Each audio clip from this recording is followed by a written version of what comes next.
Hi guys. Tonight we drift together into a place where the heat presses against your skin, even after the sun drops behind the dunes, where the river glows in dim silver, and where an entire civilization figures out how to sleep in temperatures that hover around 120 degrees Fahrenheit. You stand on the edge of ancient Thebes, feeling grains of warm dust under your sandals, and watching the shadows settle over mudbrick walls.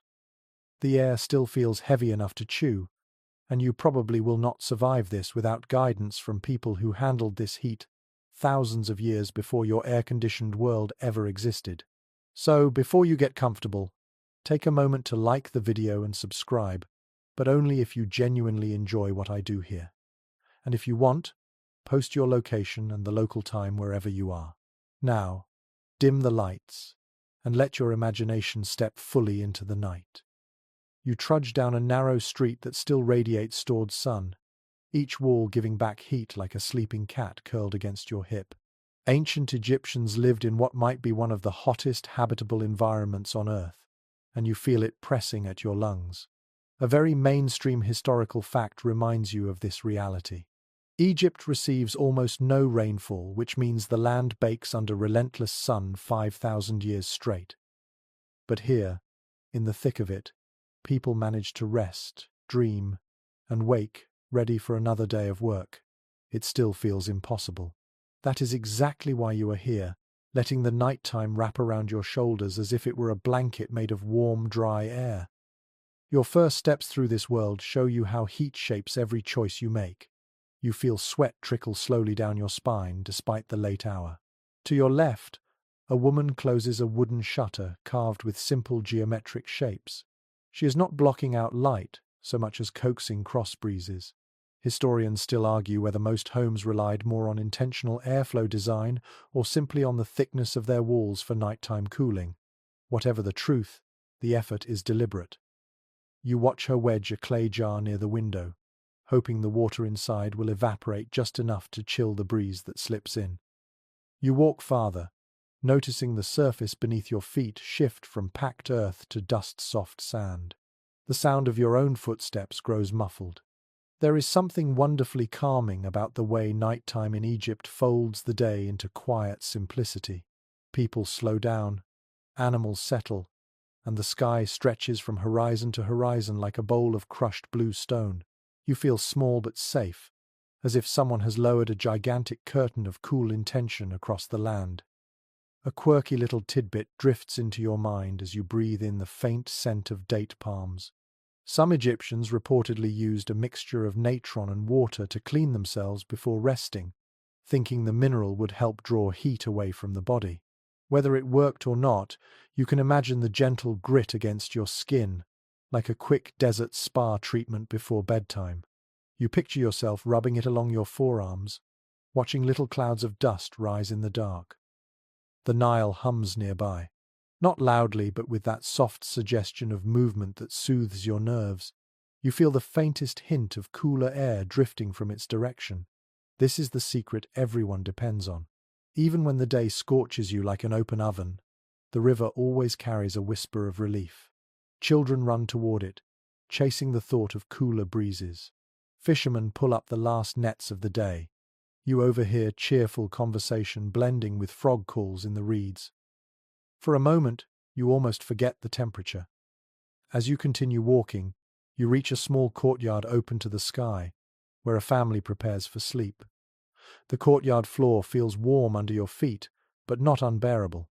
A boy lies on a low stool made from palm ribs, letting the night air reach his back. His mother spreads a linen cloth over a mat, smoothing it with habitual precision. Linen is the hero of this world. Light, breathable, and woven from flax grown near the Nile, it saves you from heat that would otherwise swallow you whole. You brush your fingers over the edge of the cloth and feel the pleasant crispness. You settle yourself near a mudbrick wall and lean back. Surprisingly, the wall no longer burns your skin. It has finally exhaled the worst of the day, allowing the night to take over. You sense that this is why these walls exist. Thick, layered, and porous, mud brick has a natural insulation effect. During the day it absorbs heat, At night it releases it slowly, so slowly that you can almost predict the comfortable moment when the balance tips and the coolness wins out. It becomes part of the rhythm around you. A stray cat strolls past, tail flicking with disinterest. It pauses to stare at you as though wondering why a modern traveller stands here blinking at the dark. You hear distant laughter from another roof, light and drifting like smoke.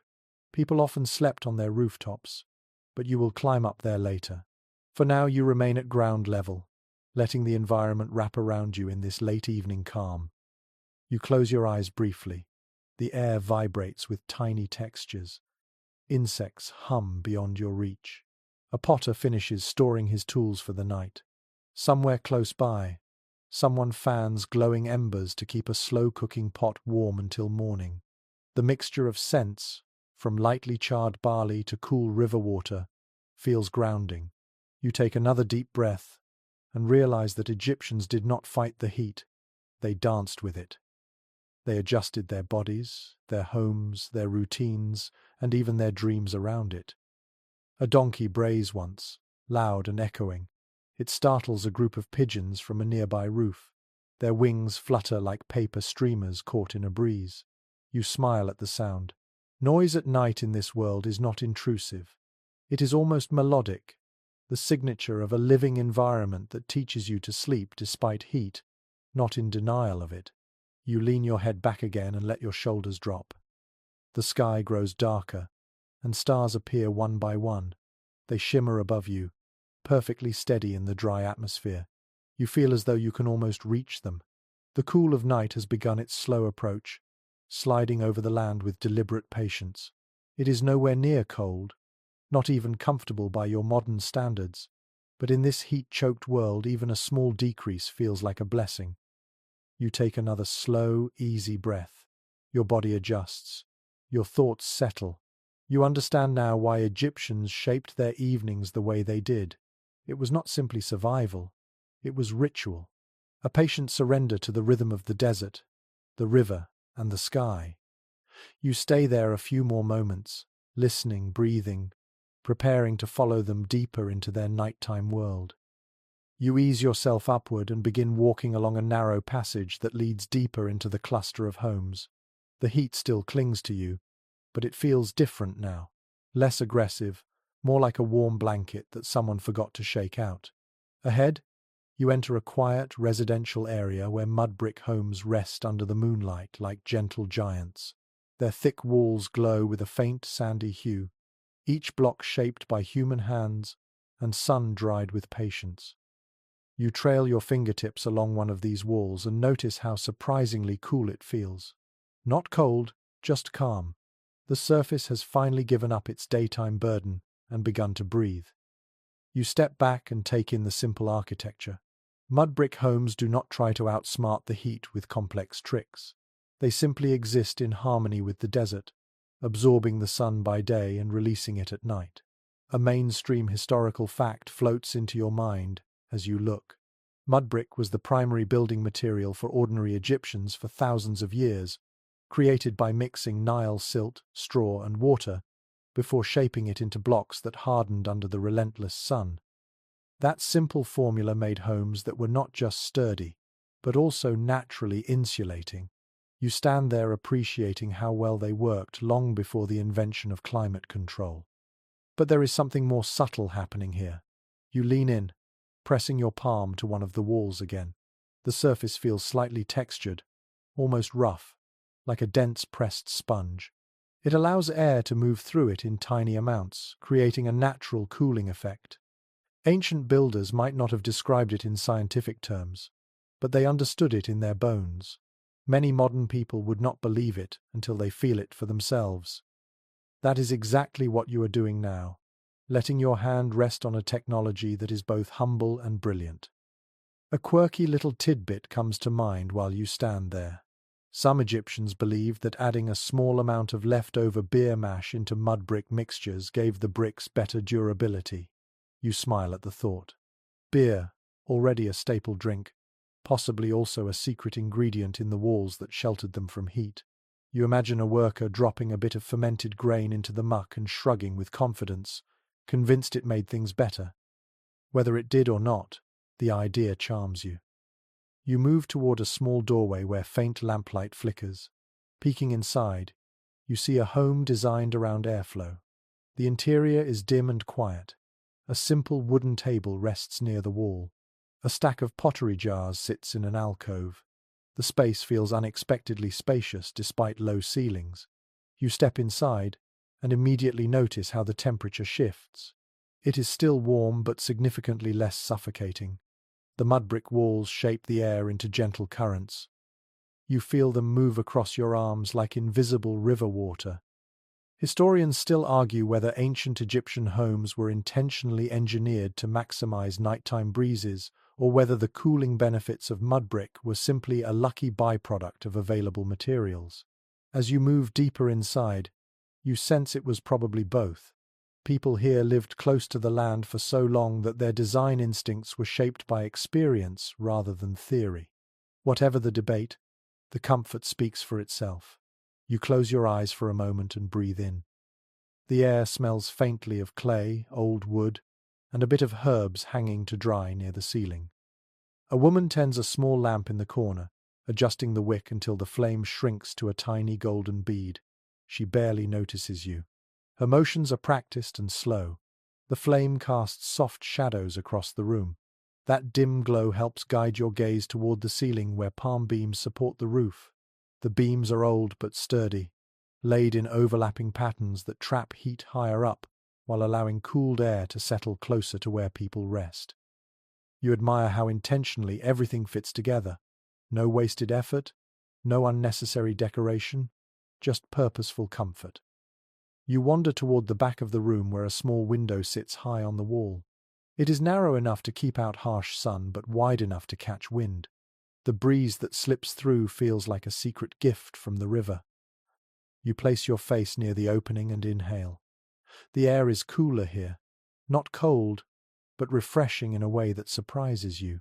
It carries the faint scent of tamarisk trees and river mud.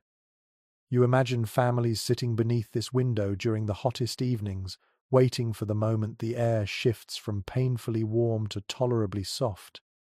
Looking around, you notice how the interior layout encourages airflow.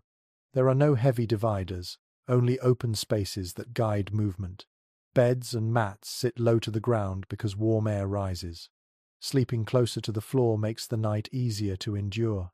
You picture yourself lying there, feeling gentle breezes slide across the room as the thick walls work their slow magic.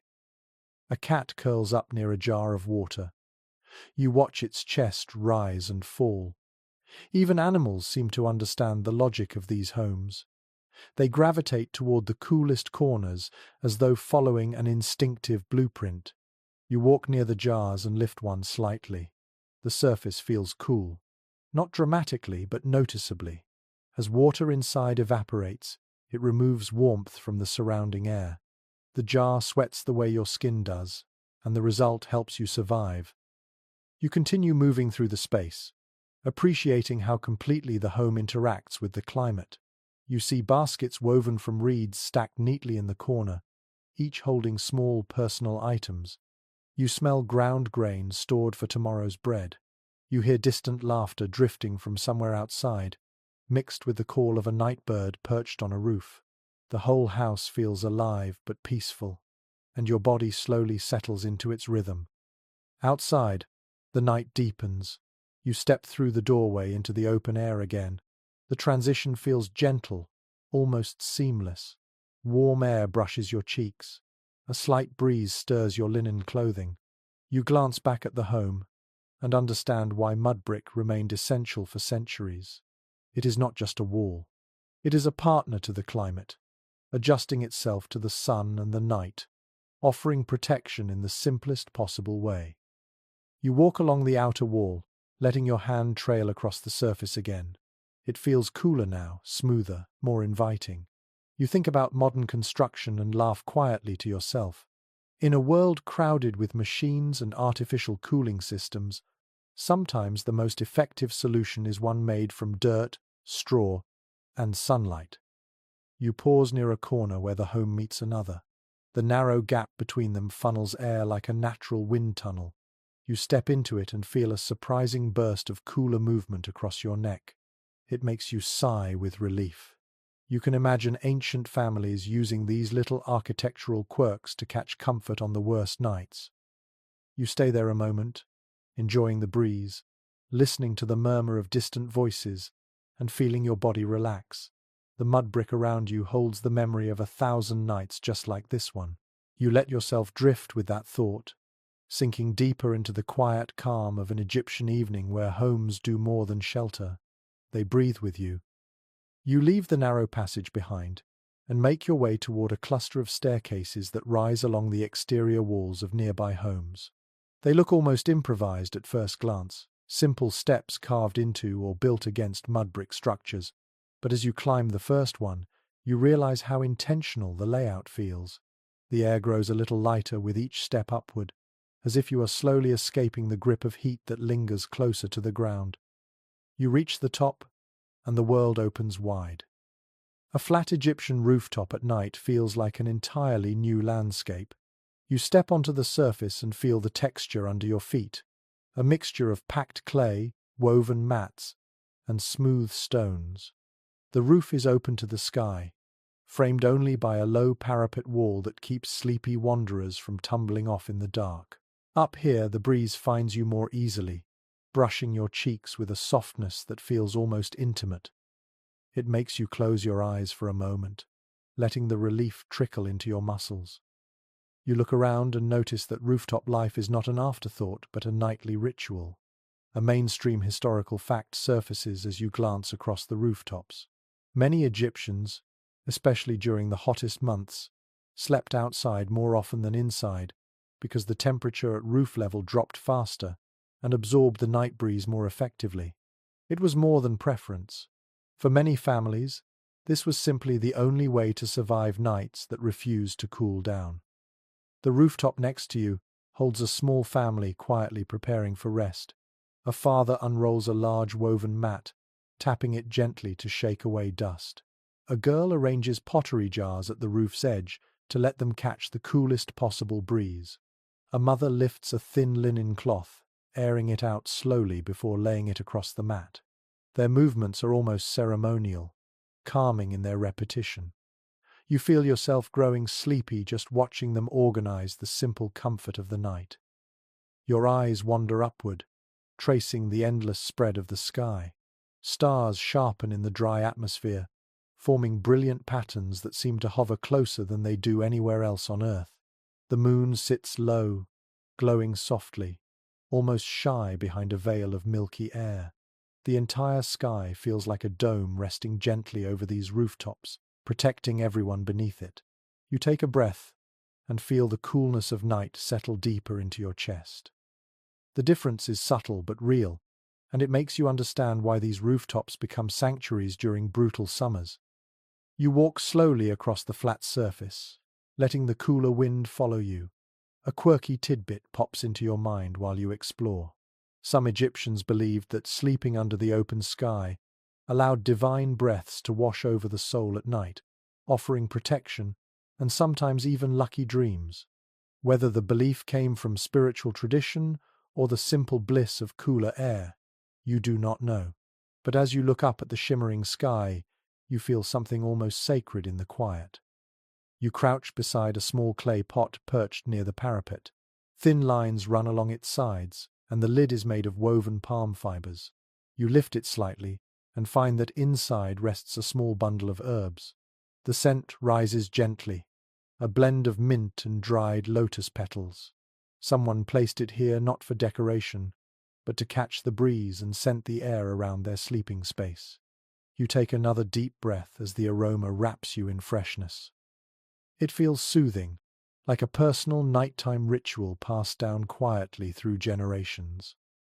You turn toward the edge of the rooftop and look down into the street you walked earlier.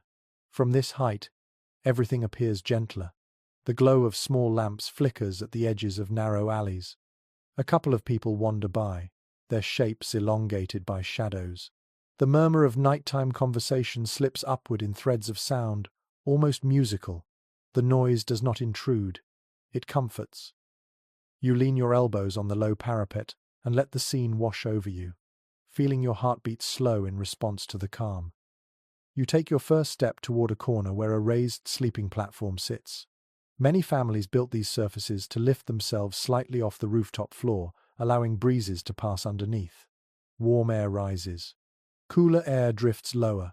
The platform takes advantage of that natural exchange. You lie down for a moment, letting your body stretch across the mat. The surface feels firm but welcoming. A light breeze sweeps across your arm. It cools your skin faster than you expect. You sigh deeply. A scholarly debate drifts into your mind as you continue resting there. Historians still argue whether rooftop sleeping was most common among poorer households who lacked inner rooms, or whether it was simply a cultural habit enjoyed across classes. The evidence goes both ways. Some homes had elaborate interior courtyards meant for heat relief.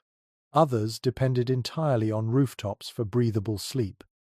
As you look across the roofs now, filled with families settling in, it becomes clear that the truth probably lived somewhere in the middle. You rise once more and wander toward another cluster of rooftops connected by small wooden ladders. You climb down one ladder and up another, letting yourself move between homes the way neighbors might. Here you find a rooftop shaded partially by a simple structure made of palm branches tied together. The shade does not block the moonlight entirely, just softens it. The air beneath feels even cooler. You slip under the shelter and smile as the breeze becomes more concentrated in this small space. A boy sleeping nearby turns on his mat, mumbling softly. His family rests around him, each person stretched comfortably beneath the sky. You notice small clay jars placed near each sleeper, their surfaces moist with evaporated water. Even on rooftops they use every trick available to coax a little more coolness into the night. You pause at the center of this space and stand quietly. The night air hums around you. Crickets sing from distant grasses. A donkey brays far away, sounding almost sleepy itself. A pot clinks somewhere below as someone closes their home for the night. You feel incredibly present in this moment. Ancient rooftops are calm, patient places where families create comfort against overwhelming heat. You move again, exploring more of the rooftop world. You notice woven screens attached to parapets, adjustable enough to block wind or redirect it. You see shallow bowls filled with water placed strategically to invite cooling evaporation. You spot a cluster of baskets filled with figs, likely set out to dry under the day's sun, and now resting in the night's calm. You touch one. The skin feels leathery and warm. The scent clings to your fingers. You continue walking until you reach the last rooftop on this row. Here the view stretches toward the Nile.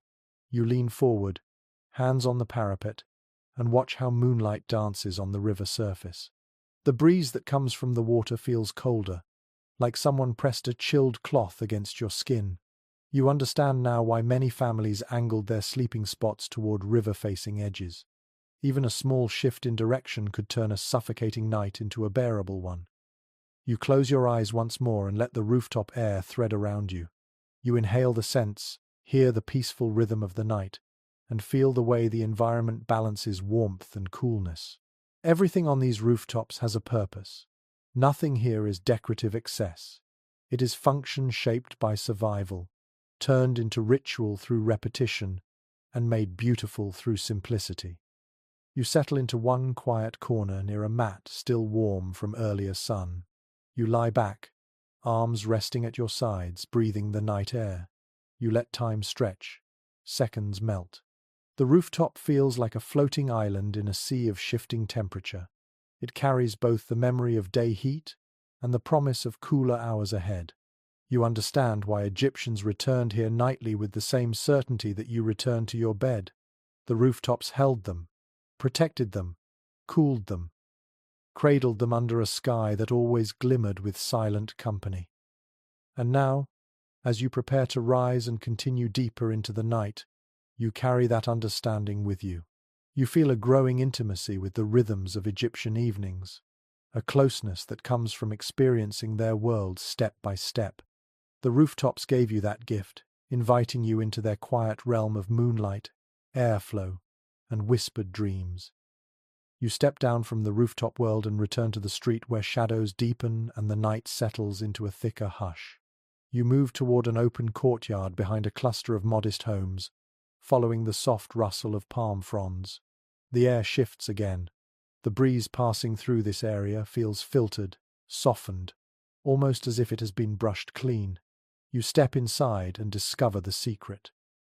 Overhead, woven palm leaves create a canopy that casts a lace of shadows across the ground, shaping the temperature in a quiet and clever way. The canopy is not a tight roof, but a loose weave of fronds tied with fiber string. Moonlight trickles through, forming thin glowing stripes. A light wind brushes the leaves and makes them whisper. The texture of the air underneath feels noticeably gentler.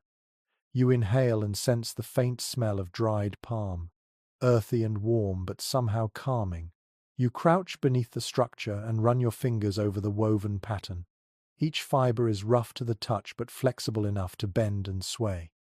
Near the center of the courtyard, a family prepares their nighttime resting space. A pair of children stretch out a reed mat under the canopy, while their grandmother carefully places a weight along each corner so it does not shift in the night breeze. A father props up a small wooden rack against a post. It is meant to hold thin fabric so the airflow moves across it more easily. You watch them work and see how natural this arrangement feels, more like a familiar seasonal habit than an experiment in cooling. You take a seat on a low stool near a stone bench. The air passes gently across your face. A commonly cited detail from Egyptian daily life explains the logic perfectly. Palm leaves were among the most widely used natural materials for creating shade because they allowed partial airflow while still dimming harsh light. You can feel the truth of that now. The canopy above you does not trap heat. It breaks it. That slight interruption is enough to lower the temperature beneath it. You lean back and tilt your head upward. The leaves ripple softly, creating a faint rustling that soothes the mind. You imagine an Egyptian child falling asleep to that exact sound, lulled the same way modern people drift off to rain recordings. Your eyes drift across the courtyard and notice bundles of fresh fronds stacked near the wall. Each bundle is tied with rope made from date palm fibers. A young woman sorts them by size, selecting the longest pieces for weaving and the smaller ones for patching worn areas of older canopies. As the family continues their routine, you feel the atmosphere shifting into something peaceful.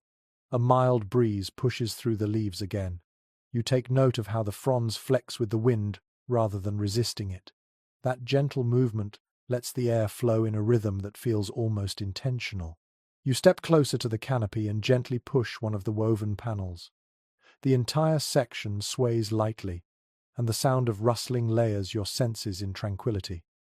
A small story preserved in folk tradition hints at another use of the palm leaf weave. People believed that hanging a handful of fronds with the ends twisted inward helped deter bothersome insects during the hottest nights.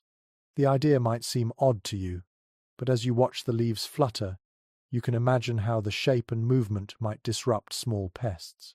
Whether the belief was scientific or simply passed down through generations, it adds charm to the scene. Beyond the courtyard wall, you hear murmured conversation from another home. A mother sings gently to her baby. A group of older men debate something in low tones. Their voices ebb and flow with the breeze, blending into the soft texture of the night. You walk toward the corner of the courtyard, where a clay pot sits elevated on two stones. Cool water drips slowly from a crack near the top and gathers in a shallow dish. The scent of water in warm air carries a freshness you find unexpectedly comforting. You reach upward and grip one of the supporting posts of the canopy. It is smoother than you expect, polished by years of hands tightening rope and adjusting the weave. You run your fingers along the post and imagine how many families have relied on structures like this to endure scorching weather. It is a simple design, yet profoundly effective. You sit again and feel how the shade transforms the entire courtyard into a place where breath comes easier. As you watch the shadows sway across the ground, a debate from the academic world drifts through your thoughts. Several researchers disagree on the primary purpose of these courtyard canopies. Some argue they served mainly as social gathering spaces that happened to cool the area. Others believe they were deliberately engineered as part of a passive cooling system that extended domestic comfort. The evidence can be interpreted from different angles, and you can easily see why. Standing here, you feel both interpretations at once. You rise slowly and wander toward a side nook where a pair of woven screens lean against the wall. You lift one and notice the pattern. The weave is tight enough to block harsh light, but spaced so air still flows through. You hold it up to your face and peek through the gaps. The outside world appears in fragments, like tiny lenses. You imagine someone adjusting these screens to manage breezes at different times of night. You slide your fingers over the edges and admire the craftsmanship. A clay lantern nearby spills a warm glow across the mat. Its flame flickers as a breeze brushes against it.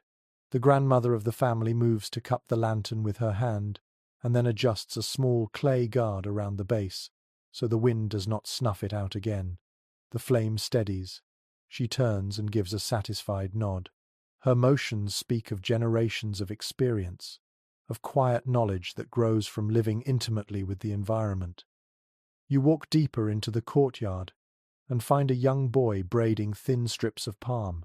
He sits cross-legged, weaving without looking, as though his hands know the pattern better than his eyes do. When he hears you approach, he looks up and gives a shy smile. The strip in his hands slowly grows into a long braid that will eventually become part of a mat or shade panel. You kneel near him and watch the technique. Over-under, pull tight, twist, repeat. The motion looks hypnotic. Nearby, the father crouches beside a shallow basin filled with water. He dips a handful of fronds into it and lifts them again. Dampening the leaves before weaving makes them more flexible. You watch droplets fall from the ends and splash onto the ground. The scent rises again, fresh and earthy. You place your hand near the basin and feel the faint coolness emanating from it. As you stroll around the courtyard, the canopy overhead becomes the heartbeat of the place. Every gust of wind, every shift of the fronds, every subtle change in shadow shapes your movement. The more time you spend under it, the more you understand how deeply it influences comfort. It is not only shade for the day, but a cooling net for the night. Good is all I'm van Vikwana, you imagine someone saying. Let the wind do its part. In this world where direct sun is merciless and nights can cling to the memory of heat, shade structures like this allow families to breathe. They soften the transition from day to night and create small pockets of relief. You wander toward the entrance of the courtyard again. The air outside feels harsher, warmer, almost dense compared to the gentle flow beneath the fronds. You stand there a moment, letting the difference wash over you. The courtyard canopy creates a microclimate within the larger landscape, and you marvel at how effective simple organic materials can be. Fireflies flicker near the far wall, tiny dots of gold drifting above the ground. A child chases one, giggling quietly before losing it in the shadows. You watch the tiny light disappear between the fronds, swallowed by the soft darkness. You take one more slow walk around the space, letting the shade, the breeze, and the movement of the leaves fade into your senses. It feels like a cocoon, a protective cradle of texture and sound. You stay until your body fully adapts to the gentle coolness here. Only then do you step back toward the open night, carrying the memory of this woven shelter with you. You slip out of the shaded courtyard and drift toward a row of small work areas behind several homes, guided only by the faint clink of pottery and the smell of wet clay. The night air thickens again, warm on your skin, but you sense another kind of coolness waiting somewhere ahead. You follow the path until you reach a dimly lit corner where several large clay jars stand grouped together like quiet guardians. Their surfaces glisten with a soft sheen. When you step closer, you realize they are damp, not because anyone poured water onto them, but because the jars themselves are gently exhaling moisture, letting tiny droplets form and vanish into the warm air.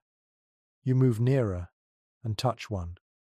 The clay feels cool against your fingertips, cooler than you expect in this heat. That slight chill travels instantly through your skin, and you understand why Egyptians trusted these vessels so much. They are not meant just for storage. They breathe, and in breathing, they cool the air around them. You walk around the cluster, noticing how some jars appear slightly darker than others. Their surfaces absorb water from within and push it outward through microscopic pores. As the moisture evaporates, the surrounding air loses heat. Without planning on it, you step closer and inhale. The scent is subtle but refreshing, like a whisper of river mud mixed with mineral dust. A practical detail from ancient life comes to mind. Clay jars made with specific ratios of Nile silt were prized because they created stronger, evaporative cooling. Families often requested certain potters who had a reputation for producing jars that stayed cooler longer. You trail your fingers across one jar's ridge, feeling its slightly uneven texture. Each vessel was shaped by hand, pressed and smoothed and tapped until it stood solid in the sun. You glance at a potter seated nearby, his back hunched as he polishes the rim of a half-finished jar. His movements are slow, rhythmic, meditative. He dips a cloth into water and wipes carefully along the edge. Cool droplets fall to the ground and vanish instantly. You study the craftsman, curious. He notices your interest and gestures toward another jar. When he taps the side of it with his knuckles, you hear a clear, hollow tone that vibrates briefly through the night air. That sound tells him the jar has dried evenly. You imagine potters across Egypt listening for similar tones each evening, judging the readiness of their creations not by sight but by resonance. You lean closer to a jar that has a small opening covered with cloth. The cloth is tied down with a thin rope made from twisted fibers. You lift the edge gently and peer inside. The water reflects the moonlight in a soft, rippled glow. The surface looks surprisingly cool. You dip a fingertip into it and exhale softly at the temperature. It is not cold the way your modern refrigerator chills water, but it is noticeably cooler than the air around you. The potter nods as though to say he knew you would be surprised. A tale often retold by modern interpreters of ancient life mentions that some Egyptians liked to place small figurines of protective spirits beside their water jars at night, believing the figures encouraged the water to stay fresh. Whether rooted in superstition or simple comfort, the image charms you. You scan the nearby jars and smile when you spot a tiny clay amulet shaped like a crocodile resting at the base of one vessel. Its mouth is open, and its carved eyes gleam faintly in the lantern glow. The potter finishes his work and steps aside, stretching his back with a soft groan. He wipes sweat from his forehead with a cloth. Even now, long after sunset, the heat clings stubbornly to everything. Yet here beside these jars the air feels a little kinder. You can sense the difference each time the wind passes. It touches your skin with a delicate coolness, as if brushed through a translucent filter. You step closer to let the sensation spread along your arms. A gentle hum floats through the night as a pair of young women approach, carrying small cups. They fill each cup from the coolest jar and sit together on a low platform, sipping slowly. Their laughter is soft, like the clinking of tiny bells. You notice how they instinctively place themselves on the windward side of the jars, letting evaporation do its work. You settle onto a nearby stool, letting your gaze wander across the scene. Somewhere in a distant workshop, a group of researchers today might argue about the true cooling capacity of these vessels. Certain scholars think these jars were mostly for storing water and cooling. It was a fortunate side effect. Others believe the design was deliberately optimized for nighttime comfort. As you stand here watching families gather around them, enjoying the chilled air, the debate almost feels irrelevant. Whether intentional or accidental, the jars help people survive.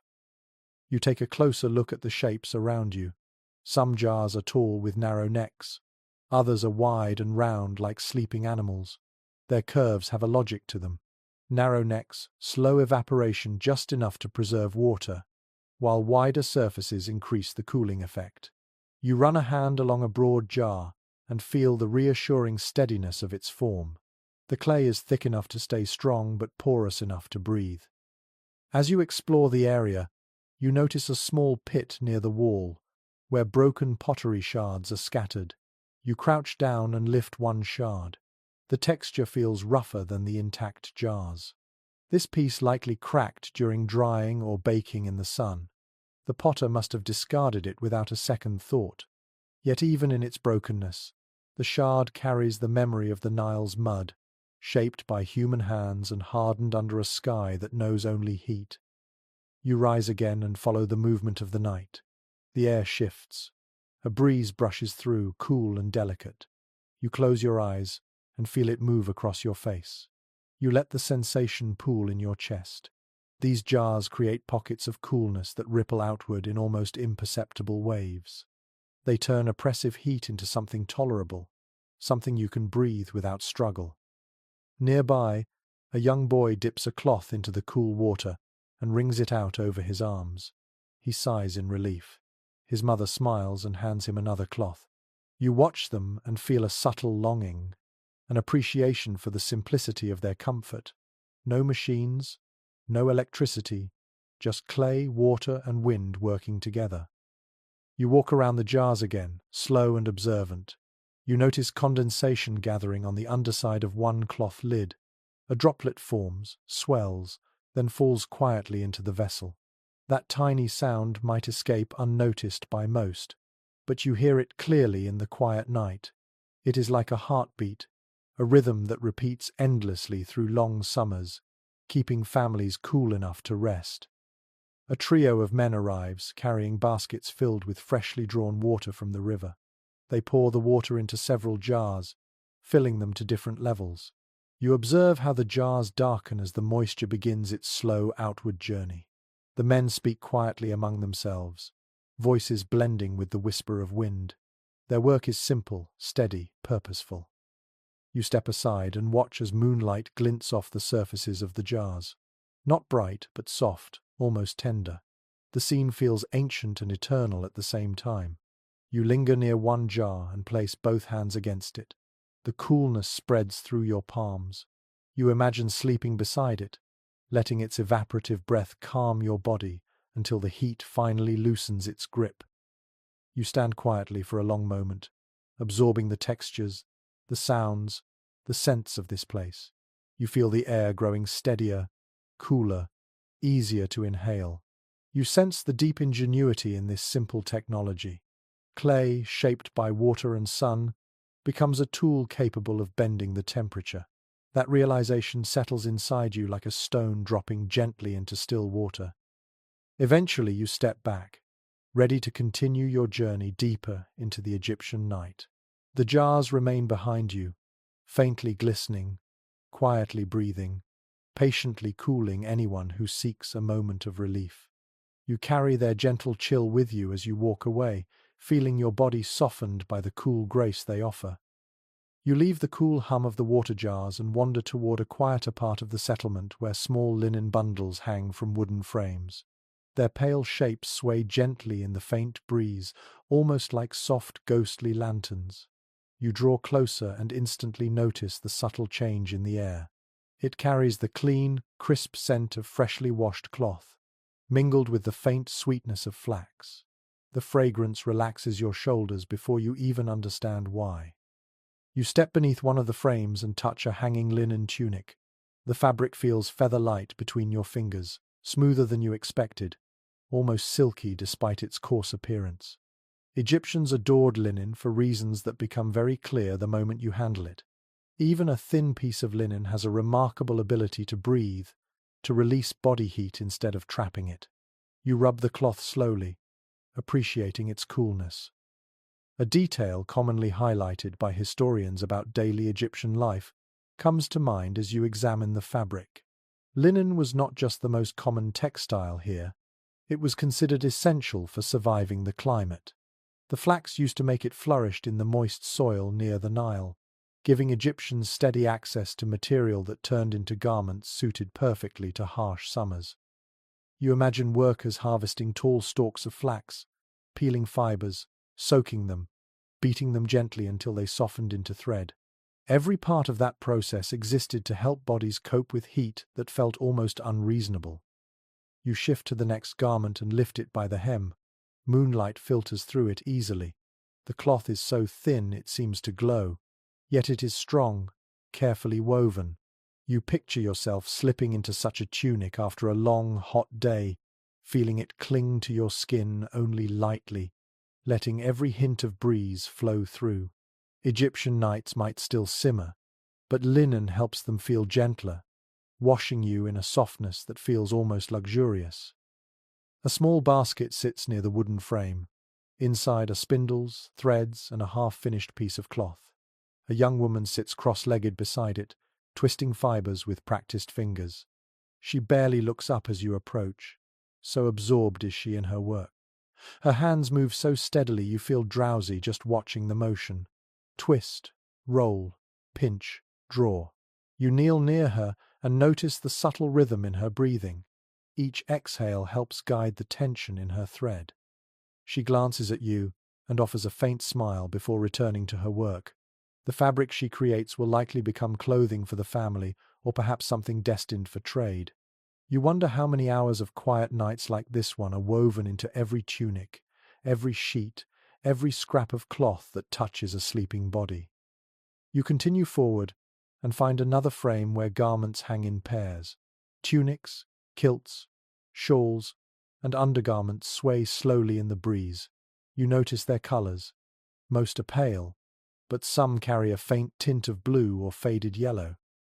A small, curious detail from old observations about Egyptian households surfaces in your mind. Some families like to soak linen in lightly scented water, using crushed lotus, mint, or desert herbs. Not enough to overwhelm the nose, just enough to make the fabric smell clean and soothing. You lift one shawl and press it lightly against your cheek. It carries a faint floral aroma. You can imagine someone laying this across their chest on a hot night, letting the scent lull them into sleep. Linen held not just coolness but comfort.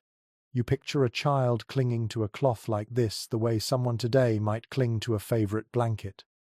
As you wander between the hanging garments, you sense the quiet conversation between cloth and climate. Linen adapts. It releases heat, absorbs sweat, dries quickly, and refuses to weigh down the wearer. It makes you feel as if you are wearing almost nothing, yet offers modesty and protection. You glide your fingers along several garments, appreciating their airy lightness. From a nearby alcove you hear quiet discussion between two older women. Their voices drift into the open space, like wind brushing tall grass. They are mending garments, and they speak about which pieces will be worn at night. One woman holds up a tunic so thin it almost disappears in the lantern light. The other examines the stitching and clicks her tongue in approval. They talk about how certain weaves stay cooler, how some pieces become too coarse after many washings, how others soften beautifully over time. A small, lesser-known observation about ancient Egyptians floats into your mind. Some households believed that sleeping in freshly washed linen encouraged better dreams. You imagine someone laying out a recently dried tunic, inhaling the scent of sunlight and water, hoping the night would bring visions of peace or even divine favor. You step away and notice a set of wooden pegs beside a small doorway. Several garments hang at different heights. You realize they are intentionally placed like this to test airflow. The higher garments sway a little faster. The lower ones move more gently. Some families would hang clothing this way to check temperature shifts before deciding whether to sleep indoors or outdoors. A quiet but practical nighttime ritual. Nearby, a pot of warm water sits in a shallow pit. Not boiling, not steaming, just warm. A woman kneels beside it, soaking a strip of linen and wringing it out carefully. She spreads the damp cloth across a low bench. You watch the moisture evaporate slowly, carrying a bit of coolness into the air around her. She touches her face with the wet cloth, closes her eyes, and breathes in relief. You follow suit and touch the edge of the cloth. The sensation is refreshing, a hint of nighttime comfort in a world where heat lingers stubbornly until dawn. As you take in the scene, a discussion among textile researchers slips through your thoughts. Some specialists disagree about whether ancient Egyptian clothing was intentionally designed to cool the body, or whether linen simply happened to be the perfect material available. Both arguments feel plausible. But watching these families prepare their garments with such care, you sense that people understood the cooling benefits instinctively. They lived through long summers where every detail mattered. You walk toward a corner where a large linen sheet hangs from two poles. It stretches wide like a soft curtain. You pull it gently and feel its smooth sway. Sheets like this were often used on rooftops or courtyards to create private sleeping areas, but they also played a role in managing airflow. When the wind shifts direction, the sheet stiffens momentarily, then flutters in response, guiding cool currents toward those resting behind it. You slip behind the sheet and find the air noticeably gentler. The cloth filters harsh heat, giving you a small bubble of comfort. You lie back on a woven mat placed beneath it. The mat feels firm and supportive. The linen above you moves faintly with the wind, and the motion soothes your nerves. You close your eyes a moment, letting your body sink into the coolness. When you open them again, you spot a small bowl near your side. Inside is a mixture of crushed herbs and water. Immediately you understand its purpose. Families sometimes dabbed diluted herbal mixtures on linen to keep it smelling fresh, especially during intense summer nights when sweat would cling easily to fabric. You lift the bowl and swirl the contents gently before placing it back. A lantern flickers nearby, drawing your attention. Its flame dances softly, throwing warm shadows across the cloth. The contrasting light and cool night air reveal something deeply human about this culture. They knew how to adapt. They turned flax into comfort, and comfort into ritual. You rise and walk back into the main space, letting the hanging garments brush against your arms. The sensation feels like walking through a living forest of soft, whispering fabric. Linen sways, breathes, waits for the night to settle. You pause near the last frame and let your hands rest gently on a hanging tunic. You imagine slipping it over your shoulders, stepping into the Egyptian night, and feeling the weight of heat lighten just enough to let you sleep. The fabric promises softness, relief, and quiet. It promises survival through the fiercest summers. You breathe deeply, letting the scent of flax, water, and night air surround you. When you finally step away from the linen frames, you feel lighter, cooler, and closer to the ancient rhythm that guided people through countless hot evenings. You follow a path that winds between low walls and narrow alleys until you reach an open platform where several wooden bed frames rest in the dimness. At first glance, they look simple, almost plain. But as you approach, you notice the care in their construction, the smooth curves of the legs, the thoughtful way each slat is placed. You pause and let your hands settle on one frame. The wood feels warm from the day, yet faintly cooler on the underside, as if holding a secret within its grain. These beds are not tall like modern ones. They sit close to the ground, just high enough to allow airflow beneath them. When you crouch and run your fingers along the space beneath a frame, the air there feels significantly cooler.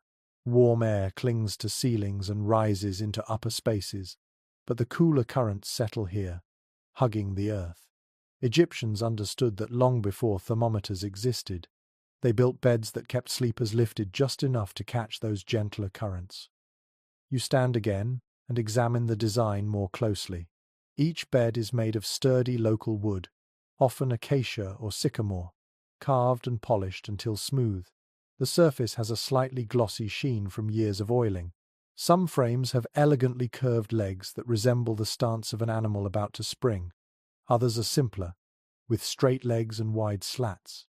But every frame has the same purposeful quality. It is built for ventilation. A detail frequently mentioned by archaeologists surfaces in your thoughts. Many Egyptian beds used woven support surfaces made of leather strips, plant fibers, or rope latticework. These suspended the sleeper slightly above the wooden frame, allowing air to move freely below. You run your hand across one of these woven areas and feel its flexibility. It yields gently under pressure, then returns to its shape. This makes the bed both supportive and breathable. You lie down carefully on one frame, testing its comfort. The woven surface molds beneath you with a pleasant firmness. The breeze from the open courtyard carries across your skin. You sigh softly at the coolness that passes beneath your back. Even the faintest airflow becomes a blessing in a world where summer nights glow with heat. Beside one bed sits a small footrest carved in the shape of a gentle curve. Many Egyptians slept with their heads elevated by wooden headrests rather than soft pillows. You lift one and examine it. The surface is smooth, shaped to cradle the head while keeping the neck supported.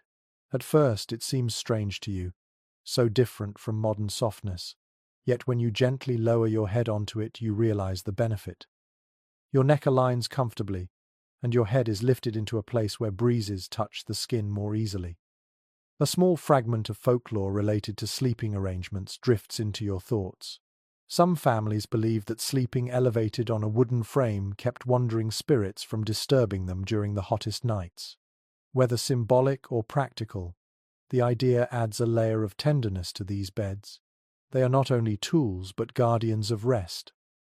As you lie there, the wooden slats beneath the woven surface creak softly, but the sound is not unpleasant. It blends with the night. You close your eyes and listen carefully. A distant flute plays somewhere beyond the walls. A dog barks in the far reaches of the settlement. The whisper of the wind carries through the courtyard. The bed beneath you becomes part of the rhythm, holding your body in a place where sleep seems entirely possible. You rise after a while and wander toward a bed frame with intricate carvings along its sides. The carvings show lotus flowers, symbols of rebirth and beauty. The frame belonged to a wealthier household, perhaps someone who valued decorative meaning as much as comfort. The edges feel smooth beneath your fingers, a carefully tended piece, polished many times. You picture a family placing this bed in a shaded corner, waiting for the night breeze to touch the carved petals. Another bed nearby carries no decoration at all. It is sturdy and worn, with softened corners from years of use. You sense that this bed may have been passed down through generations. You place your hand on it and feel its quiet history, a piece of craftsmanship that has carried countless sleepers through unbearable heat and long nights. From the doorway of a nearby home, you hear gentle conversation. Two men discuss the practicalities of arranging beds according to wind direction. One suggests placing the frames near the open side of the courtyard. The other insists on moving them closer to the inner wall, where the breeze will be less direct but more steady. Their debate feels relaxed, shaped by long experience. A quiet observation from researchers comes to mind as you listen. Some believe that Egyptian households viewed bed placement as a nightly ritual rather than a fixed arrangement. People moved their frames where airflow felt best, reading the wind the way others might read a map. Watching the discussion unfold, you can imagine this happening every night during the hottest months.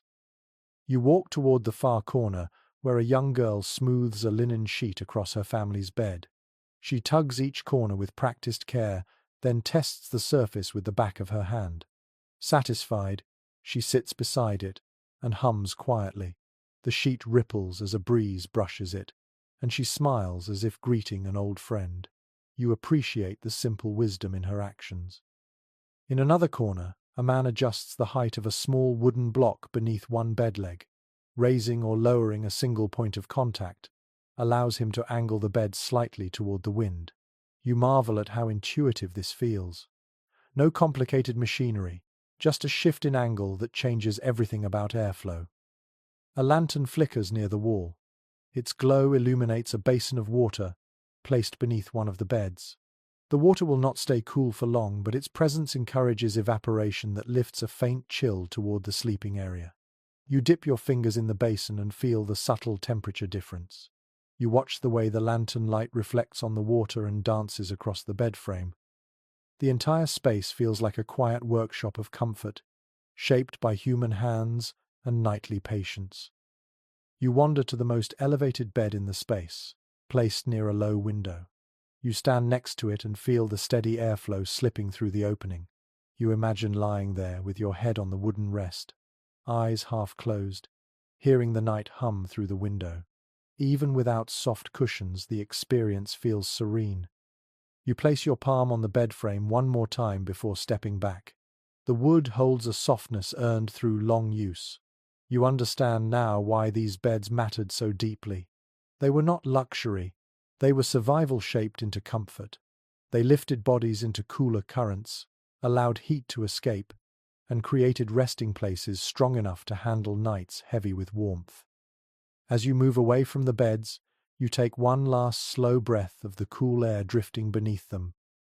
You carry that sensation with you, knowing these frames are more than furniture. They are quiet teachers guiding you deeper into the ancient night.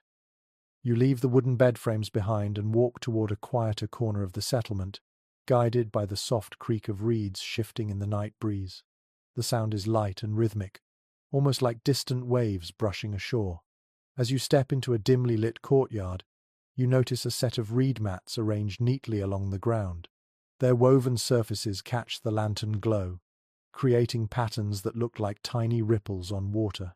You crouch beside one, resting your palm lightly on its surface.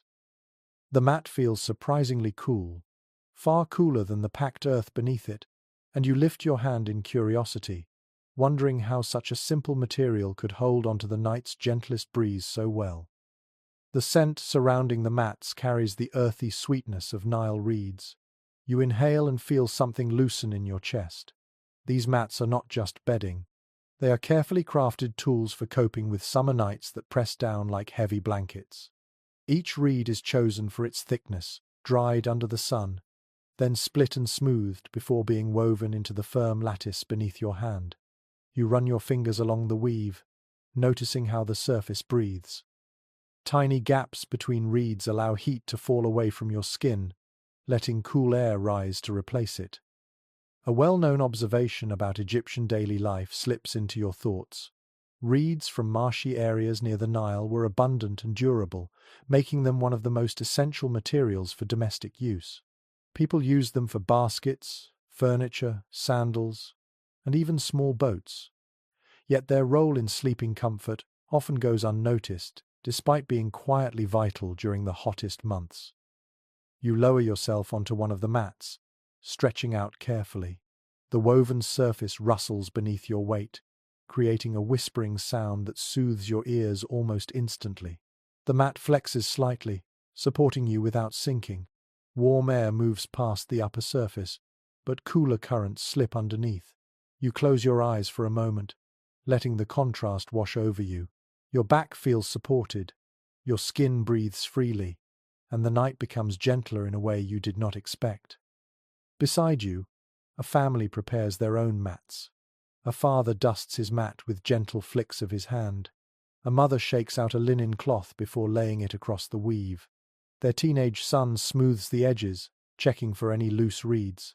The family works quietly, speaking only occasionally in soft tones. The calmness of their routine feels infectious. You watch as their youngest child curls up on her mat, hugging a small woven doll shaped from leftover reed strips. Her laughter from earlier has faded into a sleepy hum.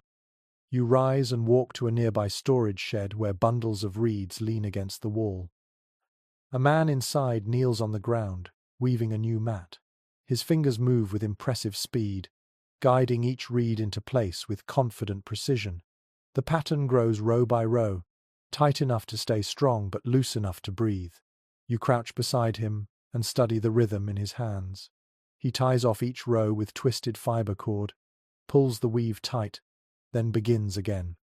His motions feel almost hypnotic. He gestures for you to feel the newest section. You press your fingertips against it. The reeds are smooth and slightly cool. The man explains that the mat will feel even cooler once it has been used for several nights, as the reed fibers gradually adapt to the sleeper's body and the local airflow. The idea fascinates you. These mats are not static objects. They learn. They adjust. A small story preserved in village memory enters your mind. Some people believed that certain reed bundles produced especially cool mats if harvested at specific times of the moon. Whether superstition or simple pattern recognition passed down through generations, the notion adds a playful charm to this humble craft. You stand and stroll deeper into the courtyard. Several mats are arranged side by side, each slightly different in pattern. Some have diagonal weaves for extra flexibility. Others feature a tighter horizontal design, meant for heavier sleepers.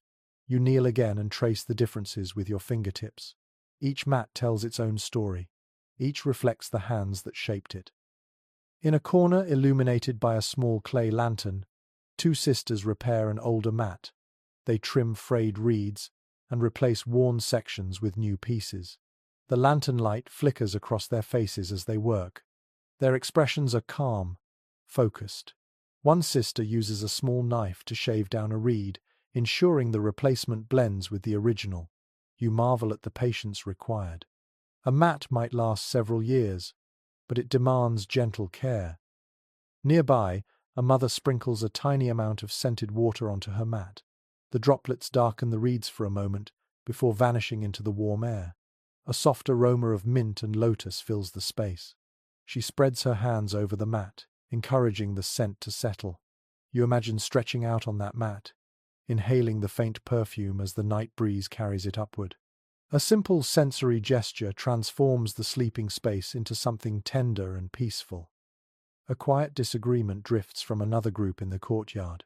Two elders discuss the origins of reed mat weaving. One insists the technique came from early marsh communities many generations earlier. The other claims the method began as a byproduct of basket making. Their conversation is thoughtful and measured, and you realize it echoes a larger debate among modern researchers who still puzzle over the earliest development of textile-like reed structures. Listening to the elders, you sense how tradition blends with guesswork, shaping a history that may never be fully pinned down.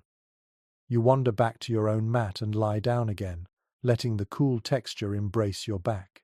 You feel a reed shift beneath your shoulder blade and hear a soft rustle. The sound repeats each time you breathe deeply. It is a gentle reminder that the mat is alive in its own way, responding to movement, shaping itself around you.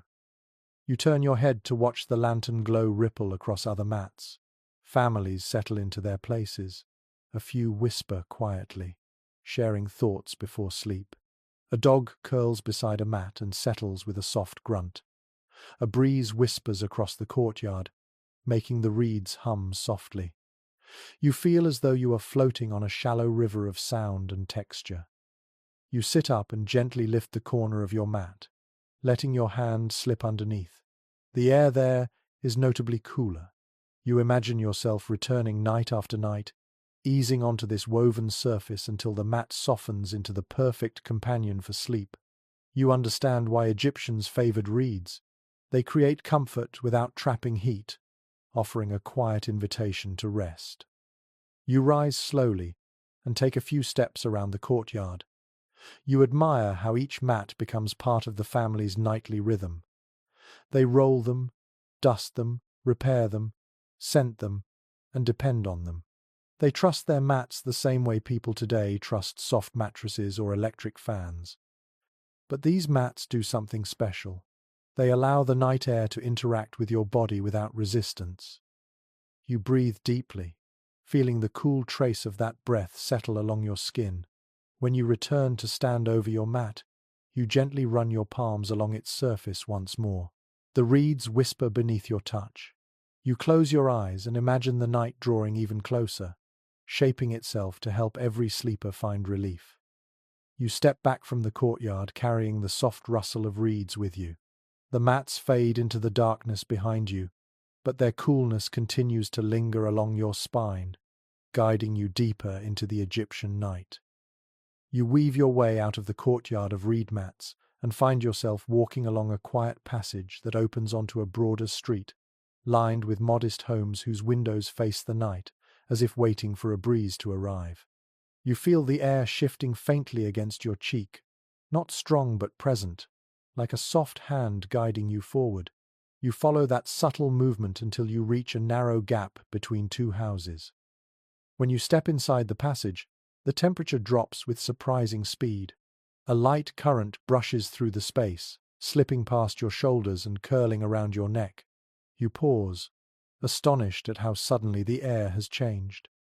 The gap is not accidental. Many homes were built with small channels like this between them, creating natural wind tunnels. You stand there a moment, letting the breeze wash over your arms. The sensation feels almost engineered. You realize that ancient Egyptians knew far more about airflow than their simple architecture suggests. These small alleys and windows were placed strategically to catch whatever wind the night provided. You take another step and notice how the air behaves. It moves in a steady line, flowing from one direction with gentle pressure, picking up speed as it funnels between the walls. You tilt your head and feel the difference when you lean slightly to one side. You imagine families learning these wind patterns instinctively, adjusting their homes and sleeping spaces to match the nightly rhythms of the air. A widely accepted insight among archaeologists comes to your mind as you explore the narrow passage. Many Egyptian houses were arranged in compact clusters, not only for shade but also to guide breezes through living spaces. These tight arrangements allowed airflow to be concentrated and directed in predictable ways. You smile at the cleverness of it. Instead of fighting the climate, they shaped their world to work in partnership with it. You continue down the passage and see a small window near the top of a wall. The opening is angled downward, as though shaped to catch wind from above and channel it into the home. You stand below it and feel the faint draft coming through. A linen curtain flutters gently with each breath of air. The curtain moves softly, like the wing of a quiet bird. You step closer and touch the wall. The stone around the window feels cooler than the bricks below it. Air slips out in a thin, steady flow. You imagine someone inside, sleeping directly beneath that window, letting the air wash across their face through the darkest hours of the night. The thought comforts you. You move farther into the street and notice more windows placed in similar ways.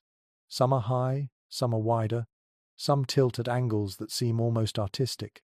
But each has a purpose: to channel moving air into a home that would otherwise trap heat long after sunset. You follow the pattern until the road bends slightly, leading you toward a larger communal space. At the entrance to this open area stands a woman carrying a woven fan. She lifts it with a graceful motion and directs a wave of air toward her child, who sits on a low stool near a doorway. The child laughs as the breeze ruffles his hair. The woman smiles, repeating the motion with practiced ease. You watch her and understand that mixing natural airflow with hand-directed breezes created a cooling method that was simple, elegant, and surprisingly effective. A memory from historical descriptions of Egyptian life surfaces while you watch her fan the air. Manual fanning was often used at night, not just for cooling but for encouraging air movement inside spaces with limited cross breezes. Servants in wealthier households even stood near beds with large fans, moving air steadily until their masters fell asleep.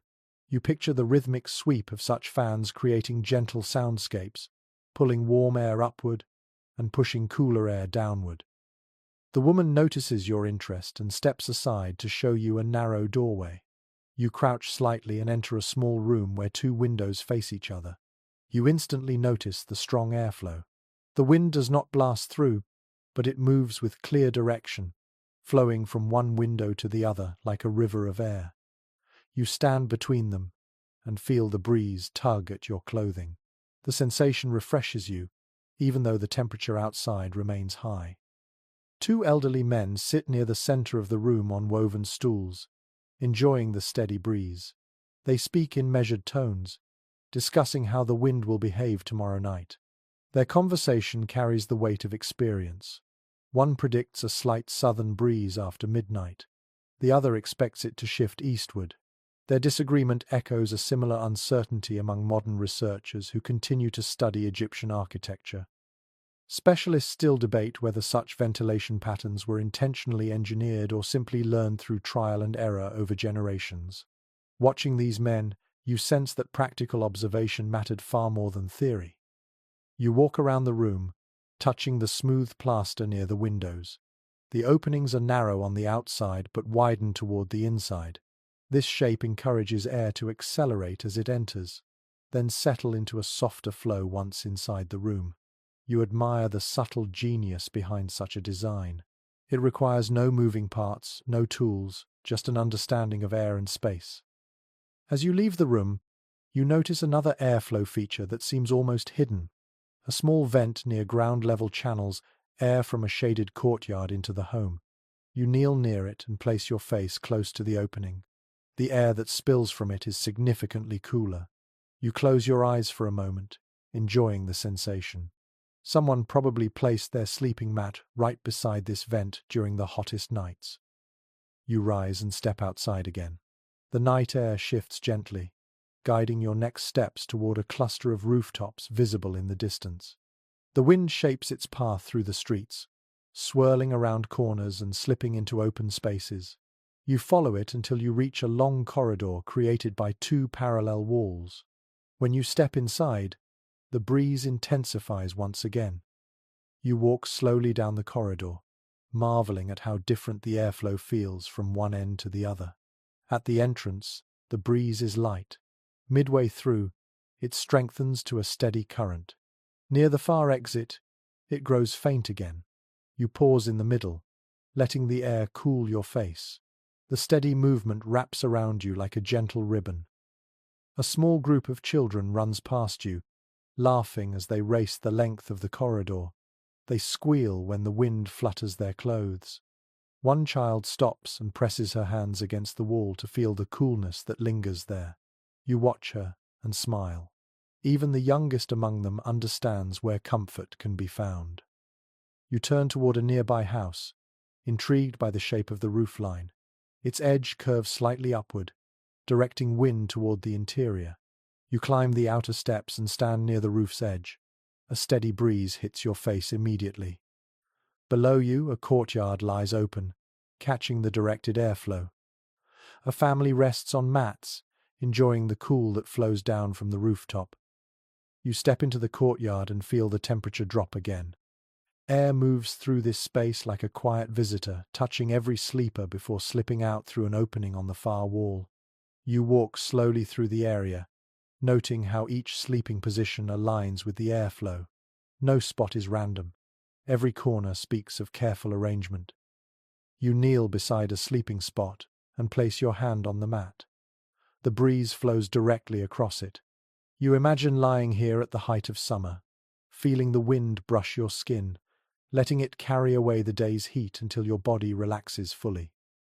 You stay there a moment longer, feeling the air across your face and imagining the endless nights shaped by these gentle drafts. Then you rise, ready to follow the wind toward whatever secret lies deeper in the Egyptian night. You slip quietly out of the breezy courtyard and follow a narrow footpath leading toward a cluster of large clay basins arranged beneath a canopy of wooden beams. The air here feels thick again, heavy with heat that the night has not yet managed to steal away. You breathe in and catch a hint of fresh water mixed with the earthy scent of clay. As you step closer, you hear the quiet patter of droplets falling into shallow pools.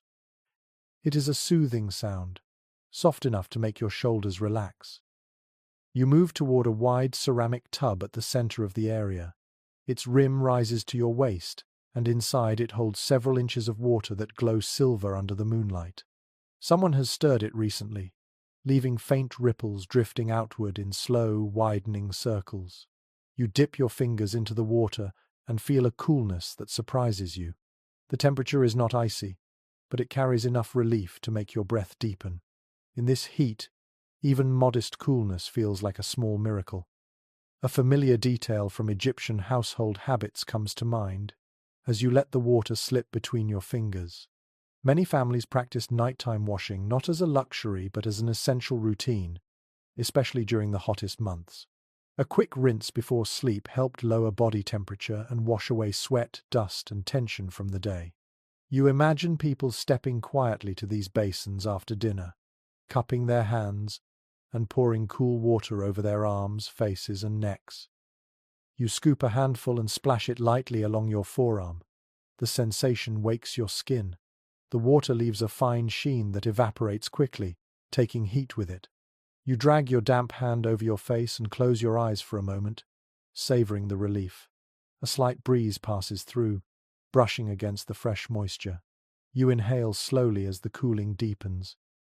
Next to the tub sits a small wooden bench where a set of clay cups rests upside down. They are used for methodical washing, letting people pour water gently instead of plunging their hands into the basin. You lift one cup and feel how light it is. The rim is smooth. The shape fits perfectly in your palm. You turn it over and dip it halfway into the water before lifting it out again. A soft stream trickles from the cup, splashing against your knee. An older woman approaches the basin carrying a jar of water drawn earlier from a nearby well. She greets you with a quiet nod, then pours the contents into the tub. The water mixes slowly, sending a new set of ripples outward. She begins to wash her arms with unhurried motions. Her movements have a calm, ritualistic grace. You watch her and sense that this routine has been practiced nightly for as long as she can remember. A gentle piece of traditional knowledge comes to mind as you observe her.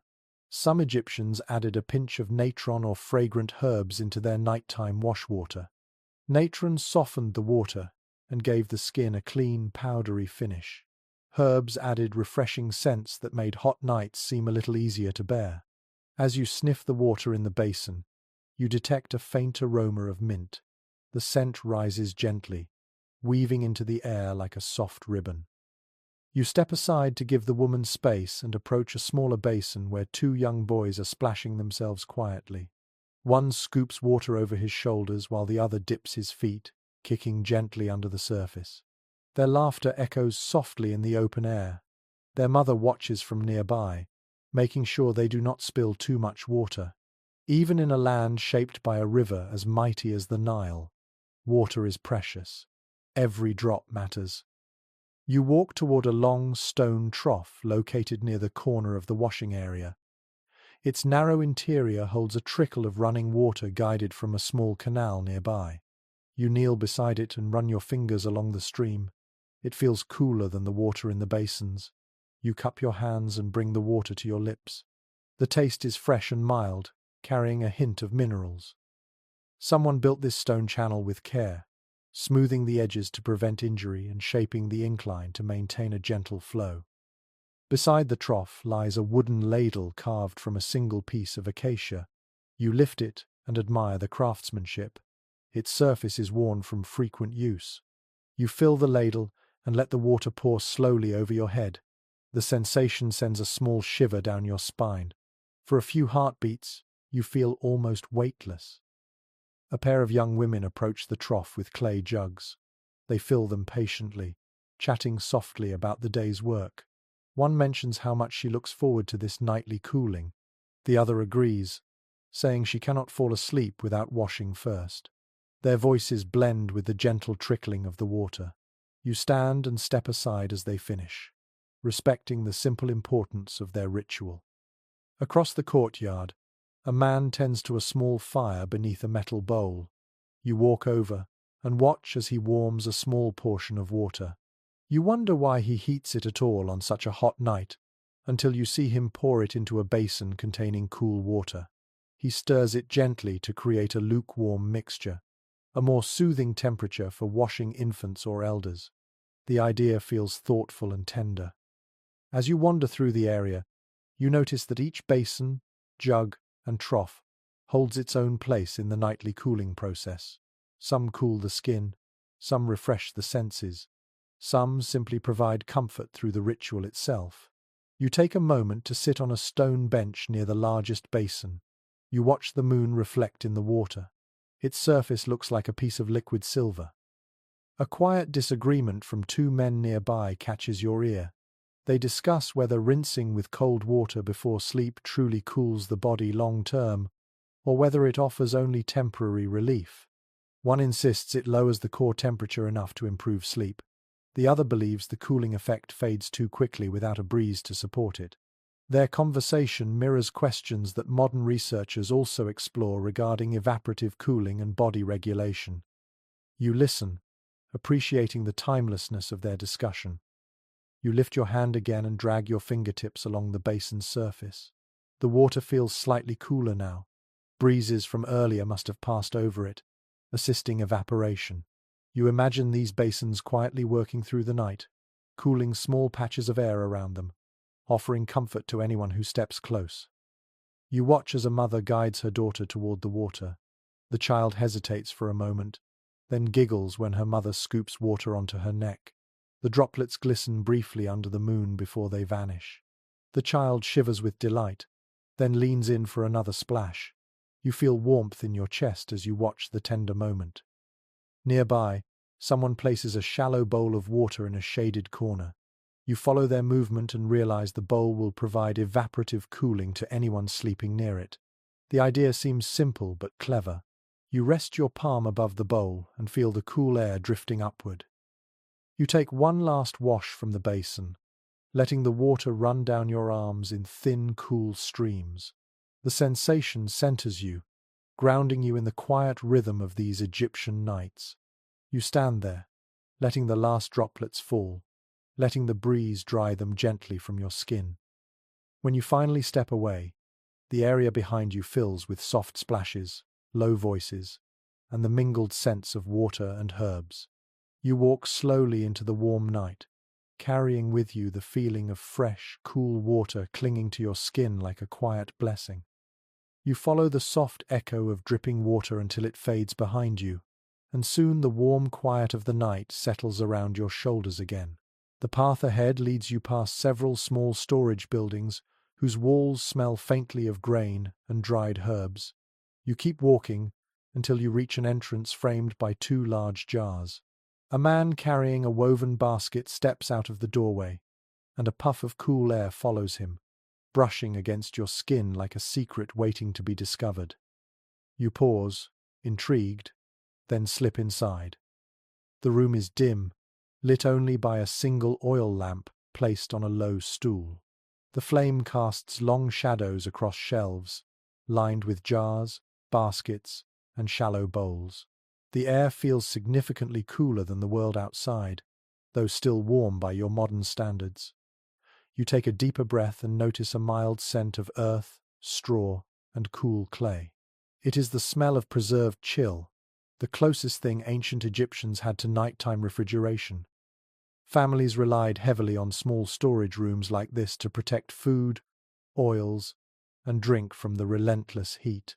You run your hand along a wide clay pot sitting on the floor. Its surface feels slightly cooler than the air around it. The jar's thick walls protect its contents by slowing the rise of heat, similar to how mudbrick houses work but on a smaller scale. You lean closer and tap the side of the jar. The sound is soft and hollow, like a heart beating far beneath the surface. A well-accepted detail from archaeological studies comes to mind while you examine the vessel. Many storage jars were partially buried in the ground or kept in shaded corners, so the earth could help maintain lower temperatures. You crouch and touch the floor. It feels cooler than the surrounding surfaces. You imagine families storing water, beer, butter, figs, and milk here, not because they expected them to stay cold, but because they hoped to keep them from becoming too warm to tolerate. You turn and notice a small pit near the back of the storage room.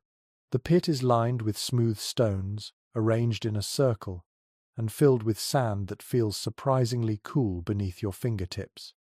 A faint trickle of water flows in a channel beside it. The mixture of damp sand and slow evaporation works together to lower the temperature inside the pit. People stored perishable items like cheese or delicate herbs in such spaces during the hottest seasons. Beside the pit lies a set of shallow clay lids. You lift one and examine the design. It fits perfectly over the stone circle, creating a simple cooling chamber that protects food from pests and heat. You lower the lid again and feel the subtle drop in temperature near your feet. You understand now why people placed these small cooling zones throughout their homes and courtyards. They offered pockets of relief that worked quietly through the night. You rise and walk back toward the shelves. A basket filled with dried barley sits at eye level. Nearby rests a jar filled with date paste, sealed with pressed clay. You pick up the jar and feel its weight. The clay seal feels smooth and dry. The jar's surface carries faint condensation that tells you its contents remain slightly cool inside. You imagine someone breaking this seal at dawn to prepare a morning meal, thankful that the paste has not turned unpleasant overnight. From the corner of the room, you hear soft footsteps. An older man enters carrying a bundle of reeds. He nods politely before moving toward a jar half buried in the floor. He lifts the lid, checks the contents, and replaces it carefully. As he works, he hums quietly to himself. His motions reflect long familiarity, the kind built over years of tending small, cool spaces that protect precious food through unbearable heat. A bit of folklore from local communities slips into your memory. It is said that some households once placed small tokens or carved wooden figures in these cooling rooms to encourage the spirits of the earth to keep the space chill. Whether rooted in belief or playful imagination, the idea adds a gentle charm to the dim room. You search the shadows and find a tiny clay figurine perched on a shelf. It resembles a small animal curled in sleep. You smile as you imagine someone placing it there with hope. You approach a large jar near the doorway. The neck is wide, and the lid is heavy. You lift it slowly. Inside rests water that looks still and dark. You dip a cupped hand into it. The water feels cooler than the air by several degrees. You bring your hand to your lips. The taste is mild and refreshing. You imagine this water being used not just for drinking but also to dampen cloth for evaporative cooling. A quiet conversation drifts in from outside. Two women stand near the doorway, discussing how long certain foods can survive in this nightly coolness. One believes figs last longer when kept in woven baskets. The other claims shallow pots preserve them better. Their gentle disagreement reminds you of the many discussions among modern historians who still puzzle over which cooling methods Egyptians relied on most. Without written instructions, small details remain open to interpretation. And yet, standing here, the system feels instinctively clear. You walk toward the far wall and touch the plaster. It feels cool to your palm. The room's thick construction blocks daytime heat and holds the night's cooler air like a protective shell. You can almost see the temperature gradient within the shadows. Upper shelves hold items that can endure slight warmth. Lower spaces, especially near buried jars, cradle more delicate foods. Everything has a place. You kneel beside a small wicker basket containing a handful of leafy herbs. Their scent fills the space with a fresh greenness that contrasts wonderfully with the earthy cool. You brush a leaf between your fingers and lift it to your nose. The aroma lingers in the air.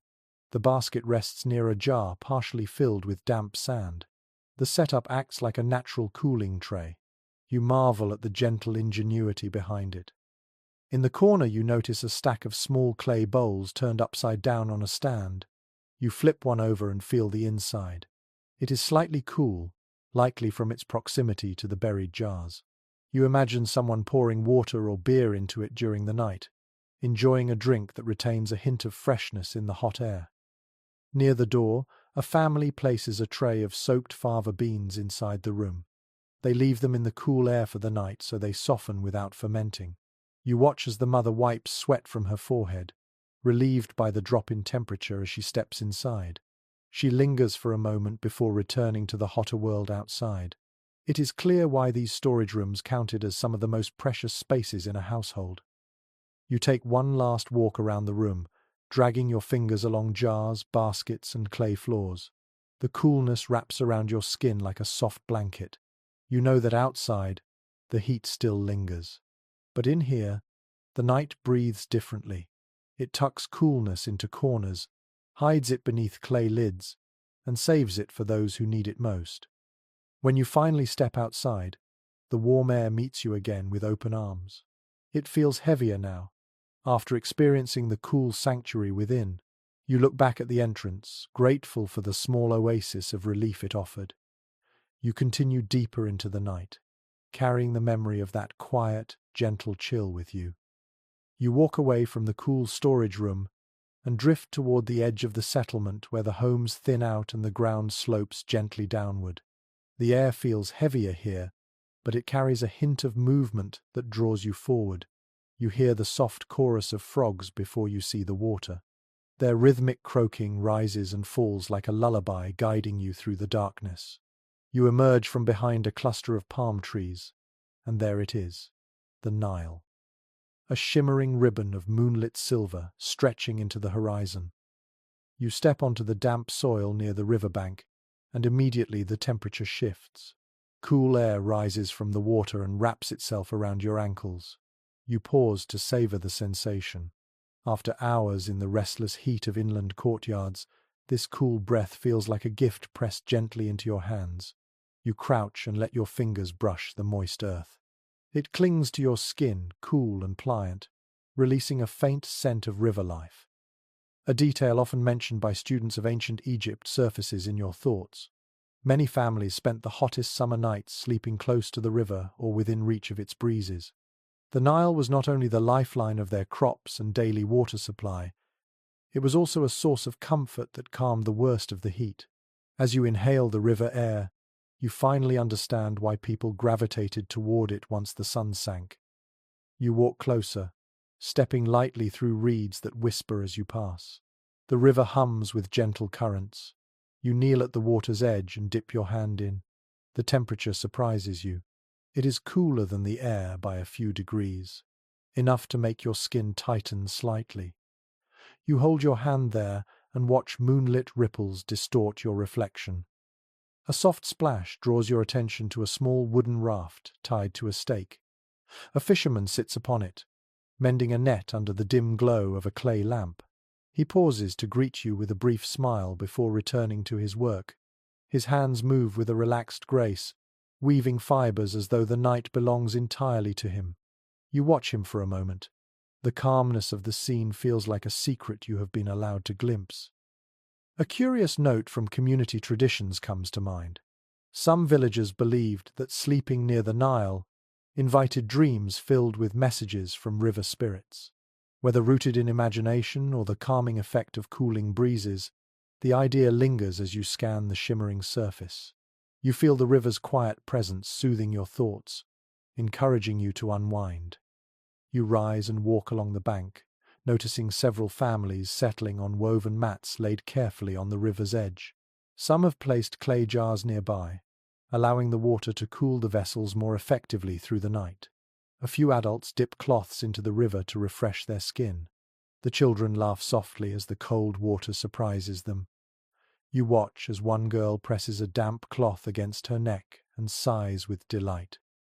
You find a spot slightly elevated from the water and sit down. You tilt your head back and let the breeze brush across your face.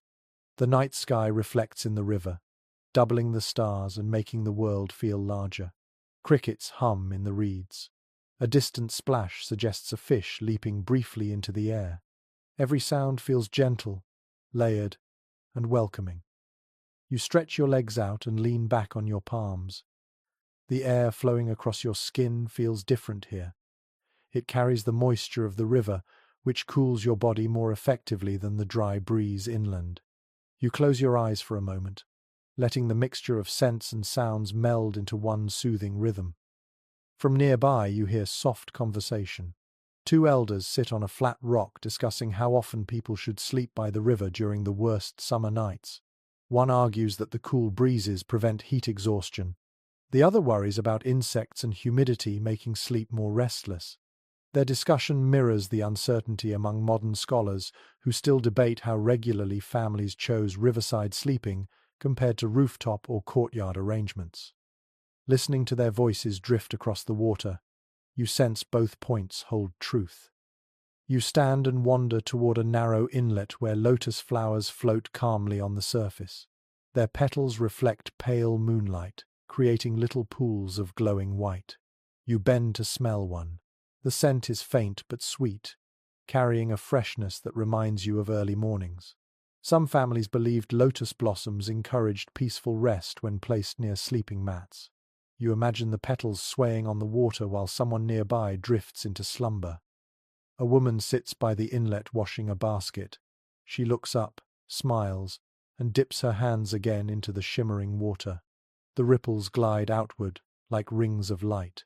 She finishes rinsing the basket, sets it aside, and then scoops water onto her arms and neck. Her eyes close briefly as she enjoys the chill. You watch quietly, not wanting to disturb her moment. You walk farther along the bank until you reach a place where several mats are arranged side by side. A group of men sits together, watching the river's movements. One of them lifts a jar and pours a trickle of water onto the packed soil beside his mat. The small splash darkens the earth and releases a cool, earthy smell. He lies down near it, letting the evaporating moisture add a gentle chill to the air around him. Another man dips a small clay bowl into the river and sets it near his resting spot. The bowl will cool the surrounding air through evaporation. You kneel beside it and feel the faint draft rising from its surface. It amazes you how deceptively simple materials can create comfort in such intense heat. Your gaze drifts to a group of children sitting ankle-deep in the shallows, letting the river wash against their legs. Their laughter mingles with the croaking frogs. One child scoops up water with both hands and pours it over his head. Another kicks a small splash upward, catching the light. You watch them with quiet admiration. They are mastering the art of cooling off in a world without modern conveniences. You move toward a large palm tree leaning over the river. Its branches cast shifting shadows on the sand. Beneath the tree, a family prepares for rest. The mother spreads out a linen sheet while the father arranges small stones to secure its edges. Their son sets a jar close to the tree trunk. The daughter fans herself with a woven leaf. You step aside so they can finish their gentle ritual. You sit beneath the same palm tree, feeling its rough trunk press coolness against your back. The breeze gathers strength here. It blows across the water, slips through the reeds, and brings a cooling breath to everyone nearby. You close your eyes again. The scent of the river fills your lungs. A faint sound of oars draws your attention. A small boat glides slowly by. Two men aboard speak softly. Their voices ripple across the water with the same smoothness as their paddles. You watch the boat drift away, shrinking into the distance until it becomes a silhouette against the moon. You lie back on the sand and let your arms fall loosely to your sides. The cooling effect of the Nile seeps into your skin. You understand now why people came here night after night during the worst summer heat. The river is more than water. It is relief, breath, rhythm, and refuge. You rise slowly, brushing sand from your hands. You take one last look at the shimmering surface before stepping away from the bank. The river stays behind you, murmuring its eternal song as you move deeper into the warm Egyptian night. You leave the riverbank behind, carrying its cool breath on your skin as you return toward the darker paths that wind between palm groves and quiet homes. The night remains warm, but you can feel the temperature easing with every step away from the water. Soon another sensation reaches you, faint at first but unmistakable. A thin curl of smoke drifts through the air, carrying the scent of herbs, pungent and slightly sweet. You follow it instinctively, knowing what it means in a world where people sleep exposed to the open night. You pass beneath an arch of woven branches and step into a small courtyard where a clay bowl sits glowing faintly with embers. Someone has sprinkled crushed herbs and resin onto it. Thin streams of fragrant smoke rise in slow, swirling motions. A group of children sits nearby, watching the shapes in the smoke twist like quiet ghosts. Their mother uses a palm leaf to waft the smoke gently toward the sleeping mats arranged along the ground. When she notices you, she nods politely before returning to her work. This is the nightly ritual that kept families safe from the irritation of insects. Mosquitoes, beetles, midges, and other small creatures thrived in the warm darkness. To keep them away, Egyptians crafted simple but clever methods that relied on smoke, scent, and subtle design. You breathe in the herbal haze and feel its warmth settle on your skin. The mixture includes dried mint, juniper, and perhaps small shards of resin scraped from desert shrubs. The scent is strong but calming. A familiar insight from ancient household practices rises in your thoughts. People often burned pungent herbs or aromatic wood each evening not only to reduce insects, but also to mask unpleasant smells that clung to hot nights. Smoke became a form of cleansing, a subtle purifier that helped make sleeping spaces more comfortable. You watch the woman as she lifts another small scoop of herbs and scatters them across the glowing embers. The smoke thickens briefly, and the air grows richer. You walk toward the edge of the courtyard where several woven nets hang from a wooden frame. They sway gently in the night breeze. You run your hand along one and notice the texture. The fibers feel stiff but flexible, woven in a tight pattern that keeps small insects out while still allowing air to flow. The lower fringe has small weights tied to it so the net stays still during mild wind. You imagine someone lowering one of these nets over their sleeping mat, letting it rest like a breathable cocoon. A few steps away, a young man repairs another net. He threads a new piece of fiber through a gap, pulling it tight before knotting it firmly. His hands move quickly, accustomed to this nighttime maintenance. As he works, he hums softly, a song with a rising and falling melody that blends with the night. You kneel beside him and watch the weave grow row by row. The net expands like a living pattern under his fingers. A small but memorable fragment from community tradition comes to your mind. Some households believed that if you hung a tiny bundle of papyrus fiber dipped in fragrant oil near the entrance of a room, insects would avoid it completely. Whether this belief came from careful observation or hopeful imagination, the idea still carries charm. You glance around and spot such a bundle hanging near a doorway. Its faint aroma mixes with the herbal smoke. You walk toward the corner where a young girl sits holding a handful of dried flowers. She rubs them between her palms, then sprinkles the petals across her family's sleeping area. The crushed flowers release a mild scent, almost fruity. Her mother thanks her and spreads the petals more evenly across the mat. You watch them with a smile. Their small ritual turns the space into something gentle and fragrant. In another corner of the courtyard, an elder sits with a small clay cup filled with oil. He dips a reed into it and traces a line around the edge of his sleeping mat. The oil glimmers in the lantern light. The fragrance carries notes of cedar and perhaps myrrh. He whispers something under his breath, perhaps a personal prayer or simply a habitual rhyme. This method leaves a scent barrier that helps discourage crawling insects from entering. Nearby, two men talk quietly while examining a set of small clay containers. Their conversation drifts toward a lingering question. One argues that burning herbs works best for wide-open courtyards. The other insists that nets alone provide better protection indoors where smoke collects too easily. Their discussion mirrors the uncertainty modern researchers still hold about which methods ancient Egyptians relied on most consistently. Their tones remain friendly, though, reflecting the relaxed familiarity of nightly ritual. You stand again and wander toward a small doorway that leads into a dim sleeping room. The air inside feels warmer but noticeably free of pests. You look upward and see a narrow gap in the ceiling where a woven screen filters the breeze. Near the wall sits a pot of smoldering herbs placed carefully so the smoke drifts upward instead of toward the bed. Someone has arranged the sleeping space meticulously, ensuring both airflow and protection. You notice a woven basket hanging near the ceiling. Inside it rests a collection of pungent herbs and dried citrus peels. The scent diffuses slowly through the room. You reach up and touch the basket lightly. The herbs rustle quietly inside, releasing another hint of aroma. Stepping back outside, you return to the courtyard where a group of women sits preparing fresh bundles of herbs. They chatter softly as they crush leaves, tie stalks with fibers, and sort pieces according to fragrance.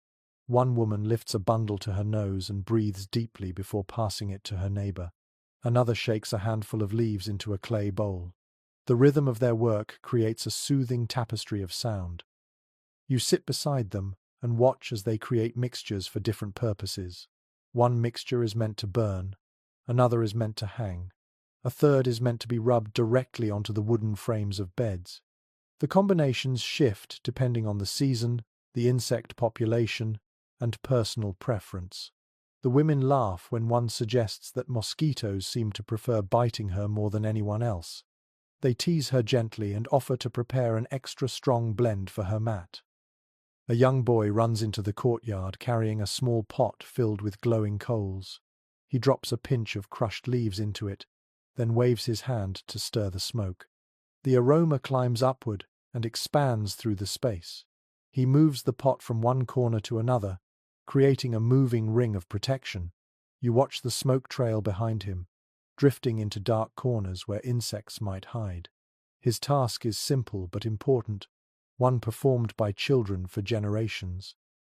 You walk toward a low wall and lean against it, letting the smoke and scented air wrap around you. You feel protected in a way that goes beyond physical comfort. The night no longer feels threatening. It feels tended, cared for, shaped by rituals that transform a harsh environment into a place where rest is possible.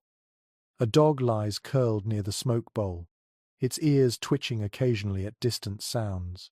Even animals seem to enjoy the insect-free aura the herbs create.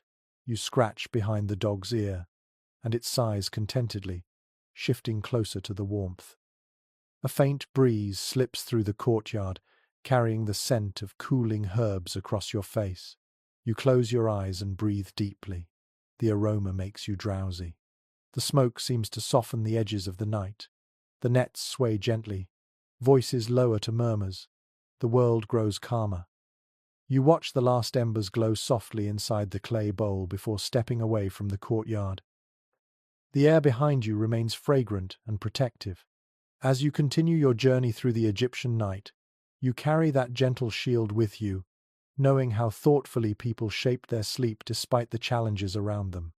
You move away from the courtyard where fragrant smoke drifts lazily into the dark, and soon another scent begins to thread its way into your senses. It is softer, smoother, and warmer than the herbal smoke you left behind. The aroma floats gently through the air like a thin veil. You follow it instinctively, letting it lead you across a quiet stretch of open ground. The night feels still here, as though waiting for you to discover something important. Ahead, a cluster of small clay lamps flickers near a row of low benches. A few people sit there, their silhouettes outlined by amber light. As you approach, the air fills with notes of cooling oils and faint sweetness. Someone is preparing nighttime fragrance, a practice woven deeply into Egyptian life. This is not perfume for luxury. This is a tool of comfort, a way to soothe the mind and ease the body into rest during oppressive heat. You take a slow breath, letting the mixture of lotus oil, palm resin, and crushed herbs drift into your lungs. The effect is subtle but immediate. Your shoulders drop, your jaw loosens. The scent seems to cool you from the inside out. A common observation found in depictions of Egyptian daily routines comes to mind. Fragrant oils were not only used for ceremonies or adornment, they also played a major role in managing heat. Many oils helped the skin retain moisture, while giving a pleasant cooling sensation that lasted through the night. You step closer to a small table, where several clay jars sit open, their jeweled contents shimmering in the lamplight. An elderly woman sits beside the jars, stirring one of them with a thin wooden stick. She hums softly, dipping her fingers into the oil and smoothing it over her arms. When she notices you, she gestures gently for you to come nearer. She dips her fingers once more and brushes a tiny amount of oil onto your forearm. The sensation surprises you. The oil does not feel heavy. Instead, it spreads lightly across your skin, leaving a faint coolness that deepens as the breeze touches it. She reaches for another jar and opens it. A sharp but pleasant scent rises from within, something like a mix of mint and pine. She explains quietly that this blend is used when the nights are especially stifling. A few drops rubbed behind the ears and along the neck can help the body feel lighter. You inhale gently over the jar. The aroma lifts your senses, clearing the heaviness of the night from your thoughts. Beside her, a young man prepares small cones of scented wax. He shapes each cone with careful fingers, forming a smooth peak at the top. These cones are meant to be placed on the head, where the body's warmth slowly melts them. The melted fragrance drips gradually across the hair and skin, offering cooling relief for hours. You watch him shape the cones with quiet concentration.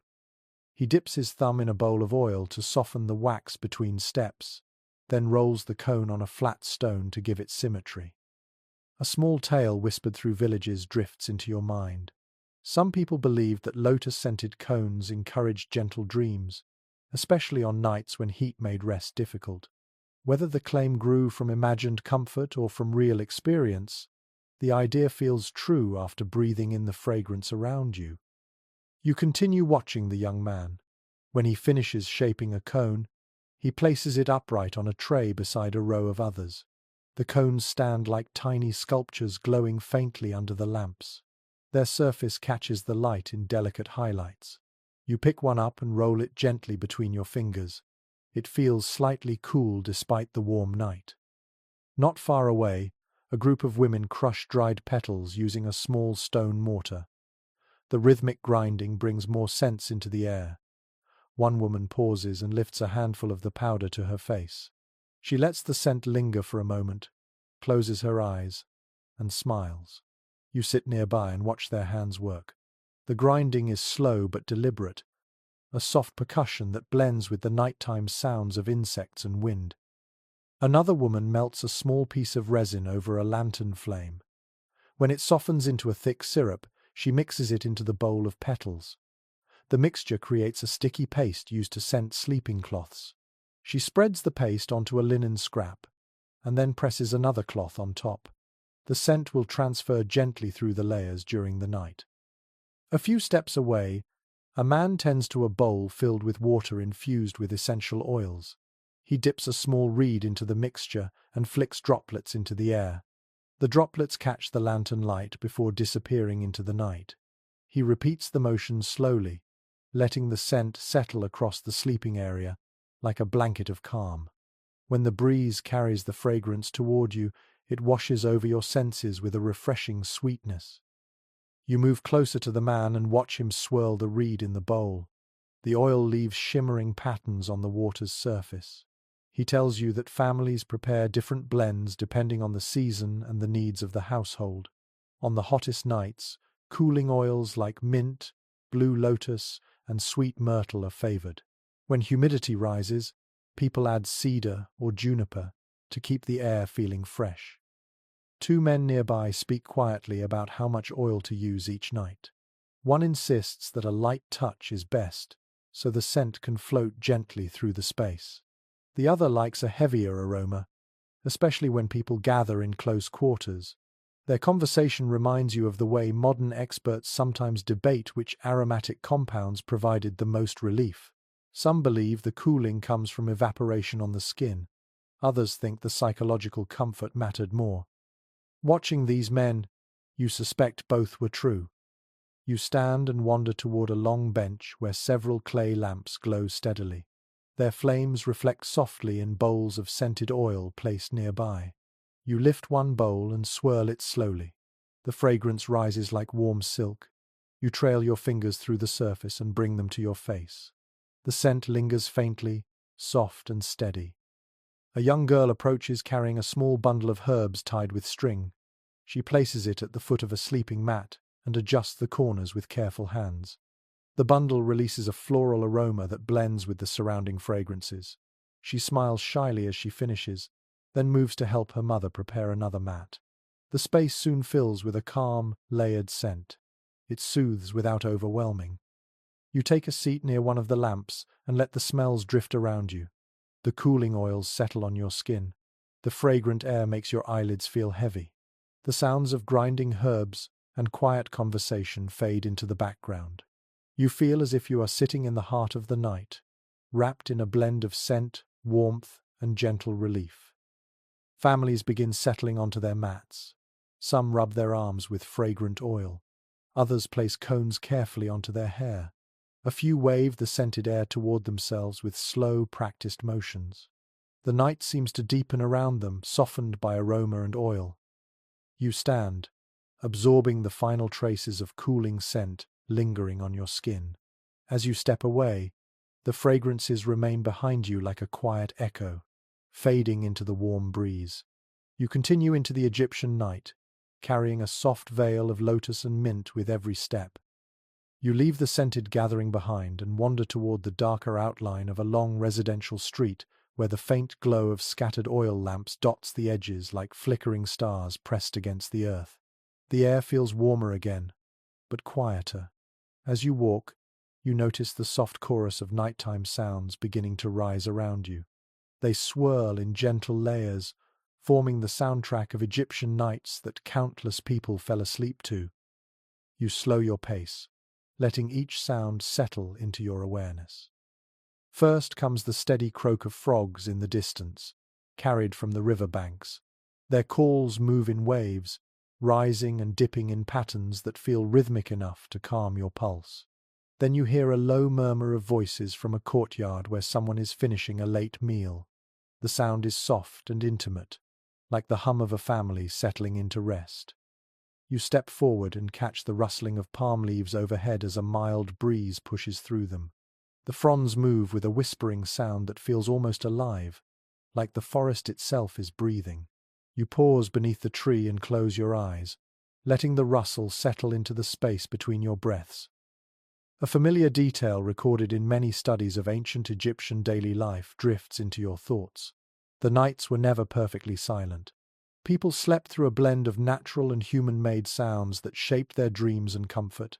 Rest did not require silence. It required familiarity. And for Egyptians, the sounds of the night became a kind of lullaby. You walk on, and soon another sound joins the chorus. The gentle splashing of water against clay jars. You look to your left and see a small fountain trickling in the courtyard of a wealthier home. The water loops continuously through a narrow channel carved from stone. The trickle echoes lightly through the cool courtyard air. A servant sits nearby, adjusting the angle of the water to keep the sound steady. For some families, the presence of moving water brought peace, especially during hot seasons. A few homes away, the rhythmic tapping of a loom reaches your ears. A middle-aged woman sits on her rooftop, finishing a piece of fabric under lamplight. The soft, quick taps create a delicate beat that blends with the other sounds around you. Her movements are slow but tireless, the kind made easy by muscle memory. You stand quietly, absorbing the cadence of her work.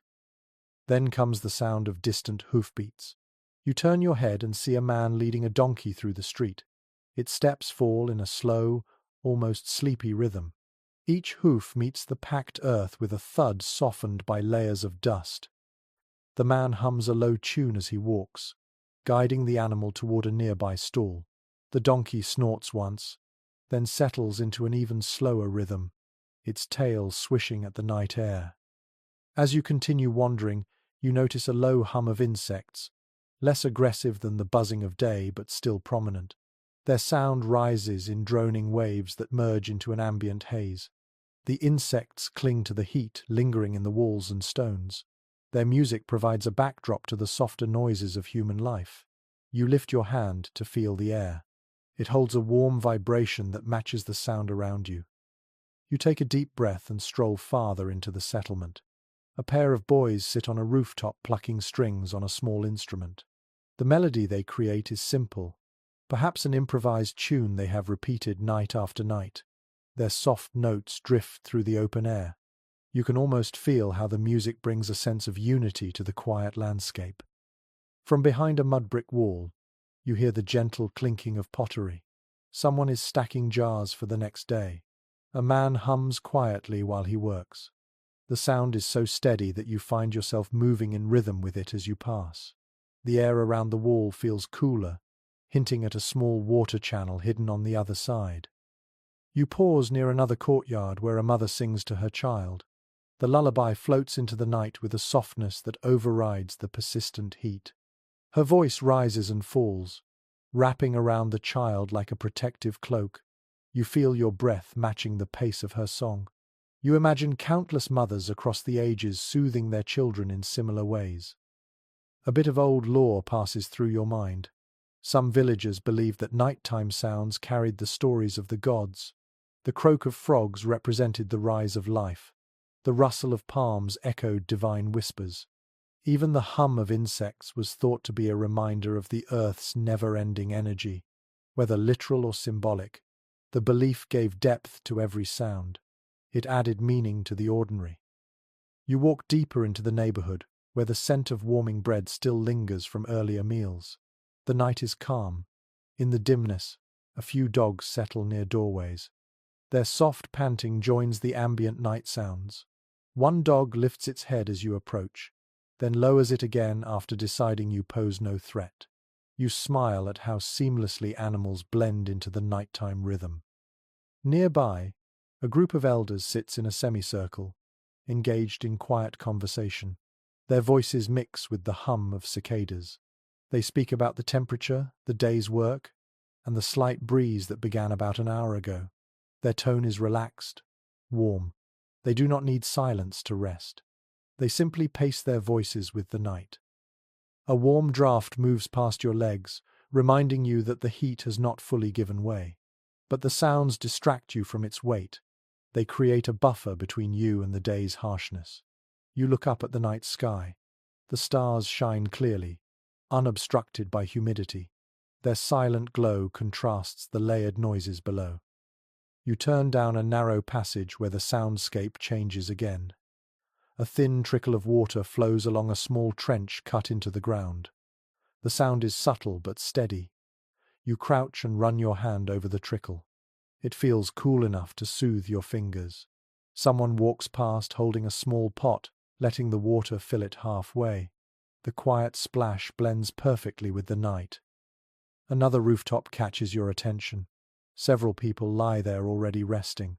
Someone shifts slightly, creating a quiet rustle of cloth. Another roll of movement sends a faint creak through the wooden frame. A baby coughs once, then settles again. These small, almost imperceptible sounds feel like the final strokes in the night's composition. You wander toward a group of palm trees at the street's end. Their leaves sway again, catching the light in faint flickers. Under them rests a sleeping family. You hear their deep breaths, steady and slow. One person sighs softly, rolling onto a cooler patch of mat. The breeze filters down through the trees, shaping the night air into a lighter, smoother sensation. You sit beside the palms and close your eyes. The symphony of sounds continues around you. Clicks, hums, whispers, creaks, splashes, croaks, and faint songs. Each one blends into the next, becoming a textured blanket of noise that comforts without overwhelming. You breathe deeply, letting the sounds take root in your mind. You can imagine falling asleep here, wrapped in the gentle chorus that defined countless Egyptian nights. It is neither silence nor chaos. It is balance. When you finally rise, the sounds follow you for several steps. They cling to the air like familiar hands, guiding you deeper into the night, preparing you for whatever comes next. You leave the cluster of palm trees behind and wander into a quieter avenue where the glow of lanterns fades and the silhouettes of houses stretch against the night sky. The air is warm again, thick enough that your clothing clings lightly to your skin, but you feel a shift in the rhythm around you. Ahead, faint footsteps echo in a sheltered courtyard, accompanied by the soft scrape of pottery and whispered conversation. You move toward the sound, drawn by the sense that something purposeful is happening there. When you step through the arched entrance, you see several figures moving with slow, deliberate motions. Their shadows glide across mudbrick walls in long shapes, stretching and shrinking as lanterns flicker.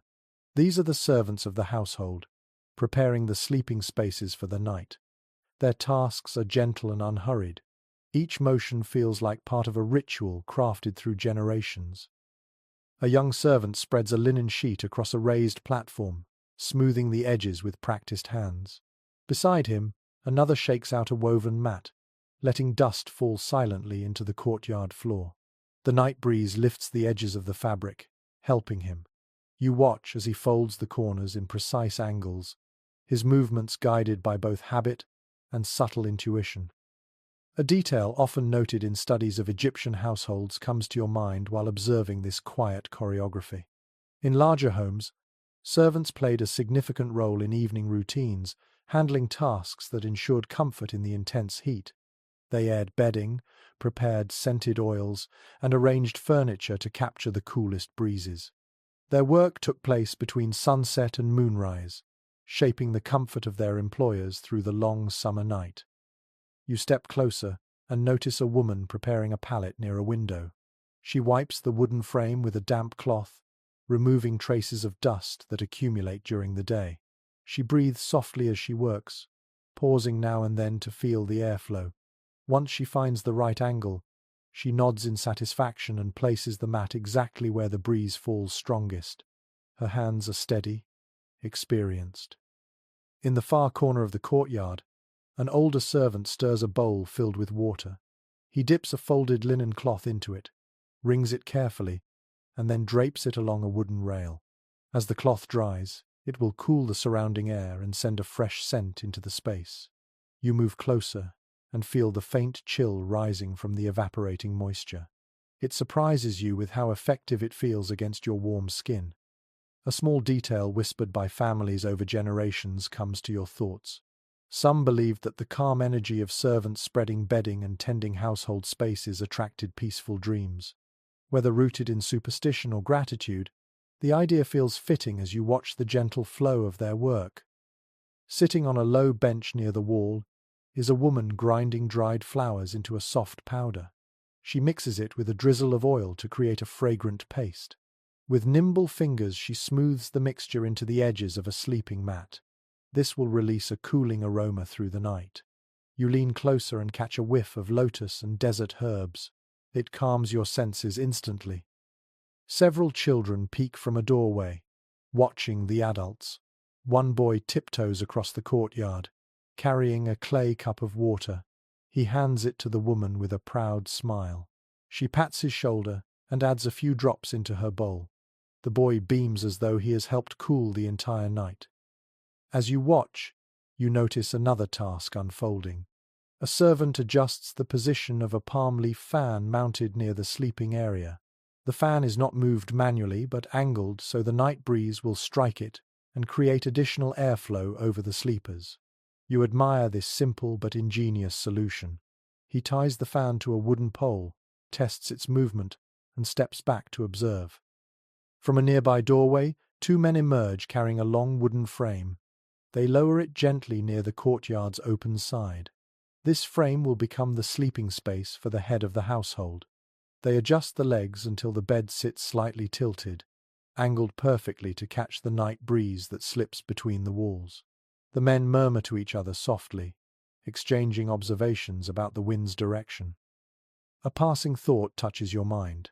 Some historians still discuss how much control households had over nightly airflow.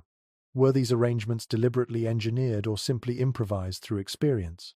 Watching the servants, you realize that trial, error, and instinct blended seamlessly into a single nightly wisdom. They test the breeze, listen to the environment, and adapt without hesitation. A clay jar stands beside the bed frame, half filled with cool water drawn earlier from a shaded storage room. A servant dips a reed whisk into it and fans droplets into the air, encouraging a brief burst of coolness. The droplets catch the lantern glow before vanishing into the warm night air. Near the far wall, a young woman arranges small bowls of herbs. She sets them at the corners of the sleeping mats to keep insects away. Her hands move in graceful arcs. She pauses at one bowl, adjusting the blend of mint and crushed flowers. The aroma rises like a sigh of relief. You watch her distribute the bowls and then turn toward another servant who is gently combing the sleeping linens. He lifts small cloth pieces one by one and brushes them with a smooth stick to remove dust. His movements create a whispering sound against the fabric. The soft repetition makes your eyes feel heavy with calm. A faint conversation rises near the entrance. Two servants discuss which areas of the courtyard stayed cooler during the previous night. One swears the spot near the fig tree caught the softest breeze. The other insists that the corner by the wooden table stayed comfortable longest. Their discussion echoes a quiet uncertainty shared across many generations. Even with deep experience, nights changed subtly. Breezes shifted, temperatures fluctuated. But families adapted through attentive observation. You wander to the center of the courtyard where a shallow basin holds fresh water. A servant dips her hands into it and sprinkles droplets around the area. The water darkens the earth in irregular patches. Its evaporation will bring a thin layer of coolness across the ground. You kneel beside the basin and trail your fingers in the water. It feels as though it has been drawn from the river only moments ago. The lanterns around you grow dimmer as servants finish their tasks. Their voices quieten. One extinguishes a lamp and leaves a pool of moonlight in its place. Another folds a woven cloth and places it neatly beside a mat. The final movements feel like the finishing breaths of a long ritual. A faint breeze drifts through the courtyard, catching the linen sheets and making them flutter softly. You stand still, letting the moment sink into your senses. The servants retreat slowly into inner rooms. They have shaped the night into a space of rest, comfort, and calm. Without them, the household would face the heat unprepared. With them, even the warmest night becomes survivable. You take one last look at the arranged mats, the fragrant herbs, the angled fans, and the carefully placed jars of cool water. Everything feels ready. The night has been tamed just enough. You step away from the courtyard, leaving behind the quiet artistry of those who prepare the world for sleep. You leave the servants' courtyard behind and follow a wide path that leads toward a quieter district of the settlement. The houses here grow larger, their walls smoother, and their doorways framed with carved beams. Lanterns burn with steadier flames. The air even feels a touch lighter, as if wealth itself changes the texture of the night. You slow your steps, knowing you are about to witness the difference between how ordinary families slept through brutal summer heat and how the elite faced the same challenge. A soft murmur of voices drifts from a large courtyard ahead. You slip inside and immediately feel the change. The courtyard is far more open than those you passed earlier. Tall columns support an open canopy of woven reeds that lets night air sweep through freely. The breeze here feels stronger, shaped by wide spaces instead of narrow alleys. You pause beneath one of the columns and look upward. The canopy patterns the moonlight across the floor in wide, gentle stripes. To your right lies a raised sleeping platform large enough for several mats. A linen curtain hangs loosely around part of it, fluttering like a pale ribbon whenever the wind brushes past. A pair of young women adjusts the curtain, testing how it catches the air. When they step aside, the curtain floats softly inward. You smile, knowing the airflow will wash across whoever sleeps there tonight. A well-known observation from ancient Egyptian records appears in your thoughts. Wealthy households often enjoyed cooler nights due to more spacious construction, multiple courtyards, and higher rooftops that caught stronger breezes. But coolness did not belong only to the rich. It simply manifested differently. Where poorer homes relied on narrow vents and ground-level airflow, elite homes created open spaces that welcomed the wind. You walk farther into the courtyard and examine a wooden frame covered with smooth linen. It rests on raised supports carved in gentle curves. The frame looks elegant, almost ceremonial. When you lay a hand on it, the wood feels polished, as if someone oil-treated it regularly. A young servant smooths the linen sheet and sprinkles a handful of fragrant powder across the corners. In the shadow of the far wall, you notice something that catches your breath. A large ceramic water vessel sits in a carved niche, placed so the breeze passes directly over its damp surface. The evaporation cools the surrounding air, sending a fresh current toward the sleeping platform. The placement is not accidental.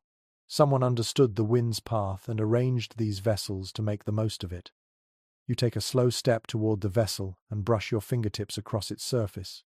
It feels cool, even more than the jars you touched earlier. The niche around it amplifies the effect, creating a pocket of refreshing air.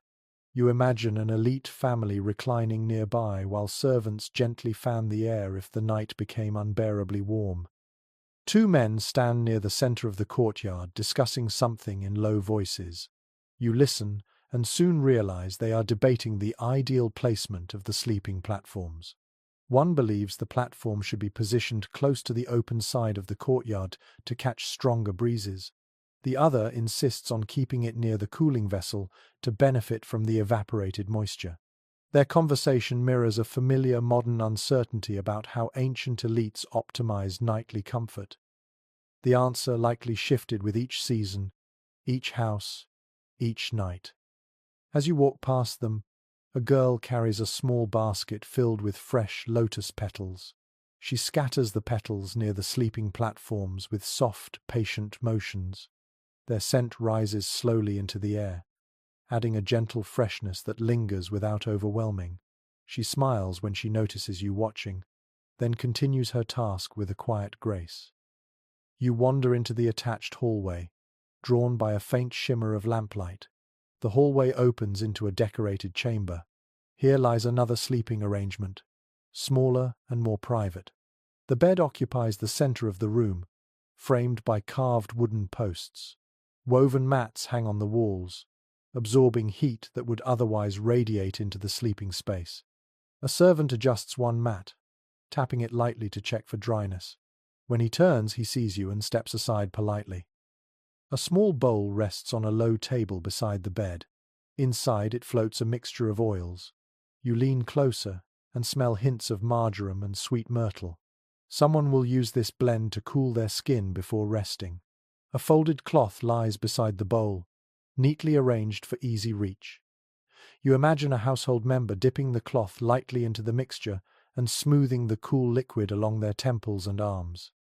You step back into the hallway and return to the courtyard, where several children sit eating slices of chilled melon. One child wipes her face with her sleeve and laughs as juice drips down her chin. The melon must have been kept in a cooling chamber earlier.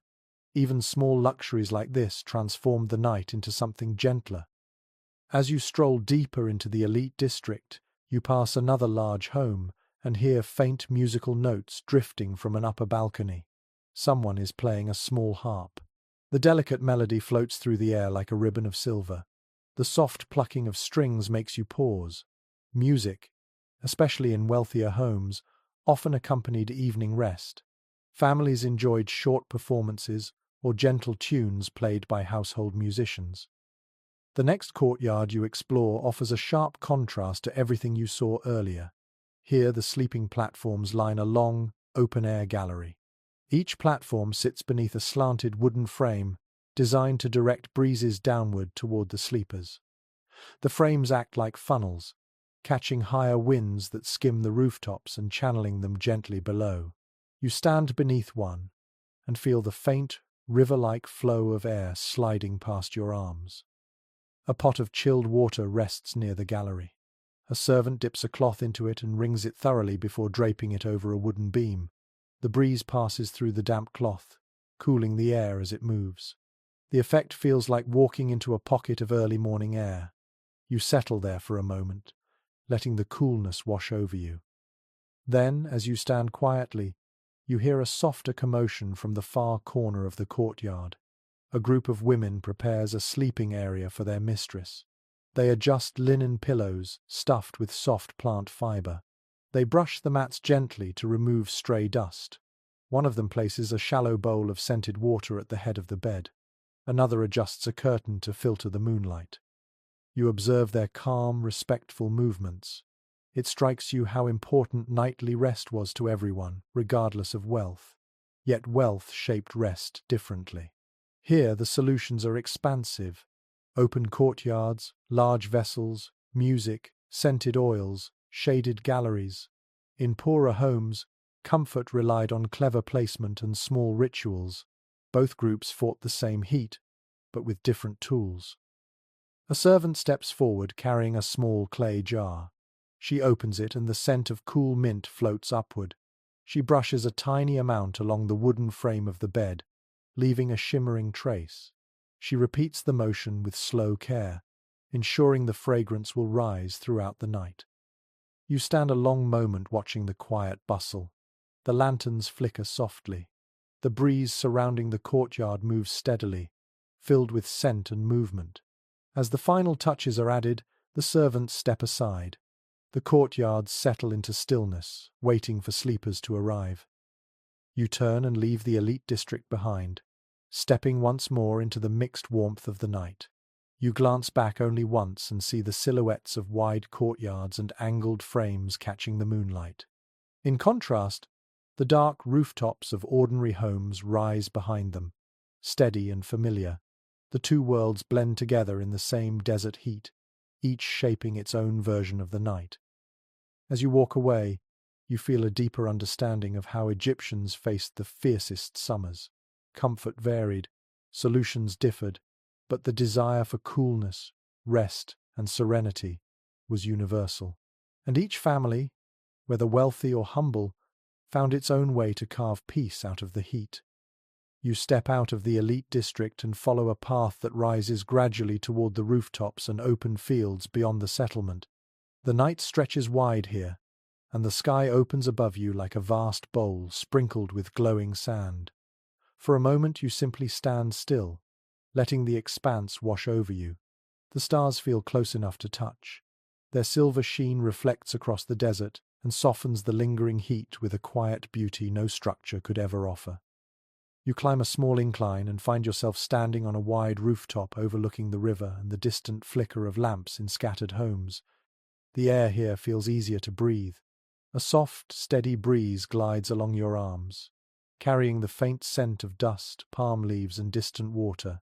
You tilt your head back and take in the full canvas of the sky. Constellations form their ancient shapes, tracing animals, ships, and wandering figures across the darkness. A commonly noted detail from historical records surfaces in your thoughts. Ancient Egyptians were remarkably skilled sky watchers. Their observation of stars was not only tied to farming and festivals, but also shaped their understanding of the night itself.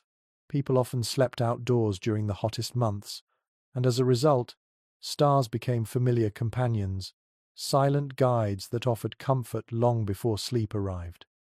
You walk across the rooftop and sit near the edge, letting your legs dangle slightly. You run your fingers along the warm mudbrick beneath you. The breeze pushes gently at your back and hair. Above, the stars drift in patterns that feel calm, steady, and ancient. You imagine lying here night after night, learning the rhythm of the constellations as naturally as learning the rhythm of breath. Off to your left, a small family settles onto their mats. The father lies on his side, pointing upward to show his daughter the bright curve of a star cluster. She follows his gesture with wide eyes. The mother laughs softly, then reclines beside them. Their silhouettes blend with the glow of the starlight, creating a scene both intimate and timeless. You shift your gaze as a streak of light sweeps briefly across the sky. A shooting star vanishes almost as soon as it appears. A faint gasp rises from a neighboring rooftop where two boys sit watching the heavens. They whisper excitedly, turning the moment into a tiny celebration. You smile, knowing that even in a world without electric lights, the sky offered entertainment that never aged. You lean back on your hands and feel the cool, dry breeze move across your chest.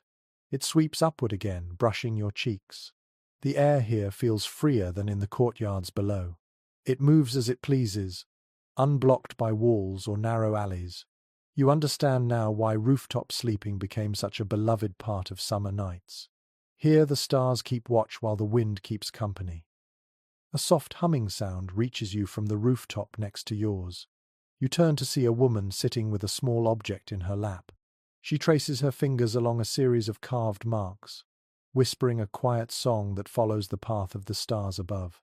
Some families believed the heavens offered protection during the night. Others thought the stars guided dreams. Her whisper suggests she belongs to the latter group. A small anecdote passed down through generations now drifts into your thoughts. It is said that shepherds and travelers often used the position of the star Sopdet to decide when to begin nighttime journeys during summer months. The star's rise not only signaled the coming flood of the Nile, but also told them when the air would feel safest for long hours outdoors. Whether exact or embellished over time, the idea underscores how deeply the sky shaped daily habits. You lie back fully now, stretching across the warm rooftop. The sky above you fills your entire field of vision. The Milky Way spills faint light across the darkness. You feel the earth beneath you slowly releasing the memory of the day's heat. Your breath settles into rhythm with the environment. A distant owl calls from a cluster of palm trees. The sound feels perfectly placed. From the rooftop behind you, two older men begin discussing the movement of the stars. One claims the bright cluster near the horizon marks the time when the night breeze becomes strongest. The other argues that the cooling begins only when a particular star rises above the rooftops. Their debate mirrors a lively question still discussed by modern researchers. How much did people rely on actual sky patterns for nightly cooling routines, and how much came from cultural belief? Standing here, you sense both perspectives blend naturally into lived experience. You rise again and move toward a low parapet wall. You rest your forearms on the warm surface and gaze across the landscape. The river glimmers in the distance, catching thin strokes of moonlight. Beyond it lie dark fields dotted with faint lamplight from distant hamlets. The breeze here grows cooler, shaped by both the open sky and the open space stretching beyond the settlement. You take a deep breath of that cool air, and your lungs feel lighter. You imagine an Egyptian farmer lying here after a long day in the sun, letting the stars lull him into a kind of drifting meditation. With no electricity, no artificial glow, the night sky becomes sharper, quieter, and far more present. You wander to the opposite side of the rooftop, where a few young women sit combing their hair in the moonlight. Their movements are slow and relaxed. One pauses, looking up as if she recognizes a pattern in the stars. Another joins her gaze, and they begin discussing how a particular constellation resembles a bird. Their conversation blends with the breeze, creating a little pocket of serenity. Near the center of the rooftop, a family has arranged their sleeping mats. One mat faces north, another faces west. You approach and feel how the wind shifts around them depending on direction. You sense how years of watching the sky taught Egyptians where to lie for the most cooling breeze. Knowledge passed through instinct rather than instruction. You kneel beside a small clay bowl set near a sleeping mat. Inside lies a pinch of crushed petals. The fragrance is faint but soothing. Beside it rests a carved wooden plaque with symbols that reflect celestial patterns. Someone placed these items together deliberately, blending ritual comfort with the tranquility of the stars. You stretch your legs out again and recline, letting the sky fill your eyes. The stars shift imperceptibly as time passes. You hear nothing but the occasional chirp of night insects and the soft murmur of distant voices. The air cools your arms each time the breeze returns. It feels as though the sky itself is breathing with you. Slowly, the rooftop world grows quieter. Mats rustle softly as people settle in. A baby fusses briefly before calming under a mother's soothing touch. A man shifts his position, seeking the cooler spot where the breeze brushes stronger. Someone whispers a short prayer to the stars. You take another long breath. The sky invites you deeper into the quiet. The rhythm of the night settles around you like a soft blanket. You understand now that for ancient Egyptians, the heavens did more than guide farmers or mark festivals. The stars offered comfort, structure, and companionship on nights when the heat lingered stubbornly. As you stand to continue your journey, you look back at the rooftop one last time. Dozens of starlit silhouettes lie resting in the open, lulled by cosmic patterns older than memory. You carry that peace with you as you walk on, guided forward by the quiet glow of the ancient sky. You walk down from the rooftop, leaving the starlit stillness behind as you descend a short mudbrick staircase. The night air thickens again once you reach the lower alleys, carrying the weight of summer even after hours of darkness. But something in the atmosphere feels subtly different. You sense a shift in rhythm, a quiet rearranging of how people move, breathe, and rest as the seasons change. The routines of a cool spring night do not match those of a blazing summer. Egyptians adjusted their habits with a kind of instinctive precision, shaped by many generations of watching the heat rise and fall. You follow a path toward the edge of a wide courtyard, where a cluster of families sits preparing for sleep. Their conversation floats softly on the air. One man mentions that the temperature had risen earlier than usual this year. Another replies that he moved his mat to the riverbank the night before because the rooftops felt too warm to endure. Seasonal adjustment was not just a preference, it was a necessary part of surviving in a land where daytime heat could push the limits of comfort. A widely accepted detail about Egyptian life comes to mind as you listen. During the hottest part of the year, people often shifted their schedules dramatically. Work began before sunrise, pauses at midday became routine, and nighttime became a precious window for both cooling and productivity. Sleep, too, followed seasonal patterns. Families learned to divide sleep into portions, taking longer rests at night and sometimes brief naps during the heat of the afternoon. You watch a woman spread a light reed mat near a shaded wall. She places it carefully at an angle she knows will remain cool until sunrise. During the mild days of spring, she might not have bothered with such precision. But in the season when temperatures climb steadily above what bodies can bear, every detail matters. Children nearby practice rolling their mats tightly, laughing as they try to create perfect cylinders. Their father watches fondly while adjusting a clay pot of cooled water. He tilts it slightly, checking how much condensation clings to its surface. The pot was stored in a shaded room all day, preserved for the late hours when people needed refreshing drinks before sleep. You move toward a corner where two women sit preparing a mixture of crushed herbs. They speak quietly about whether to include cedar tonight. One thinks the air is too hot and prefers mint for its cooling scent. The other believes the temperature will drop more than expected after midnight, and insists cedar will make the air feel steadier. Their discussion reflects the constant guessing game of seasonal nights. No one knew exactly when the temperature would shift, only that the shift would come. A little beyond them, a boy helps his grandfather spread out a woven blanket thinner than linen. The elder explains that this blanket is only for the early months of summer, when nights still carry a touch of chill before dawn. By midsummer, even this thin layer would be too much. The boy listens intently, soaking up knowledge the same way he breathes the warm air. Each generation learned how to read the season through touch, habit, and lived memory. You continue through the courtyard as a faint breeze stirs, brushing softly against your face. It carries the scent of warm dust and distant water. You turn your head slightly, knowing the breeze is a sign that the night is beginning to shift.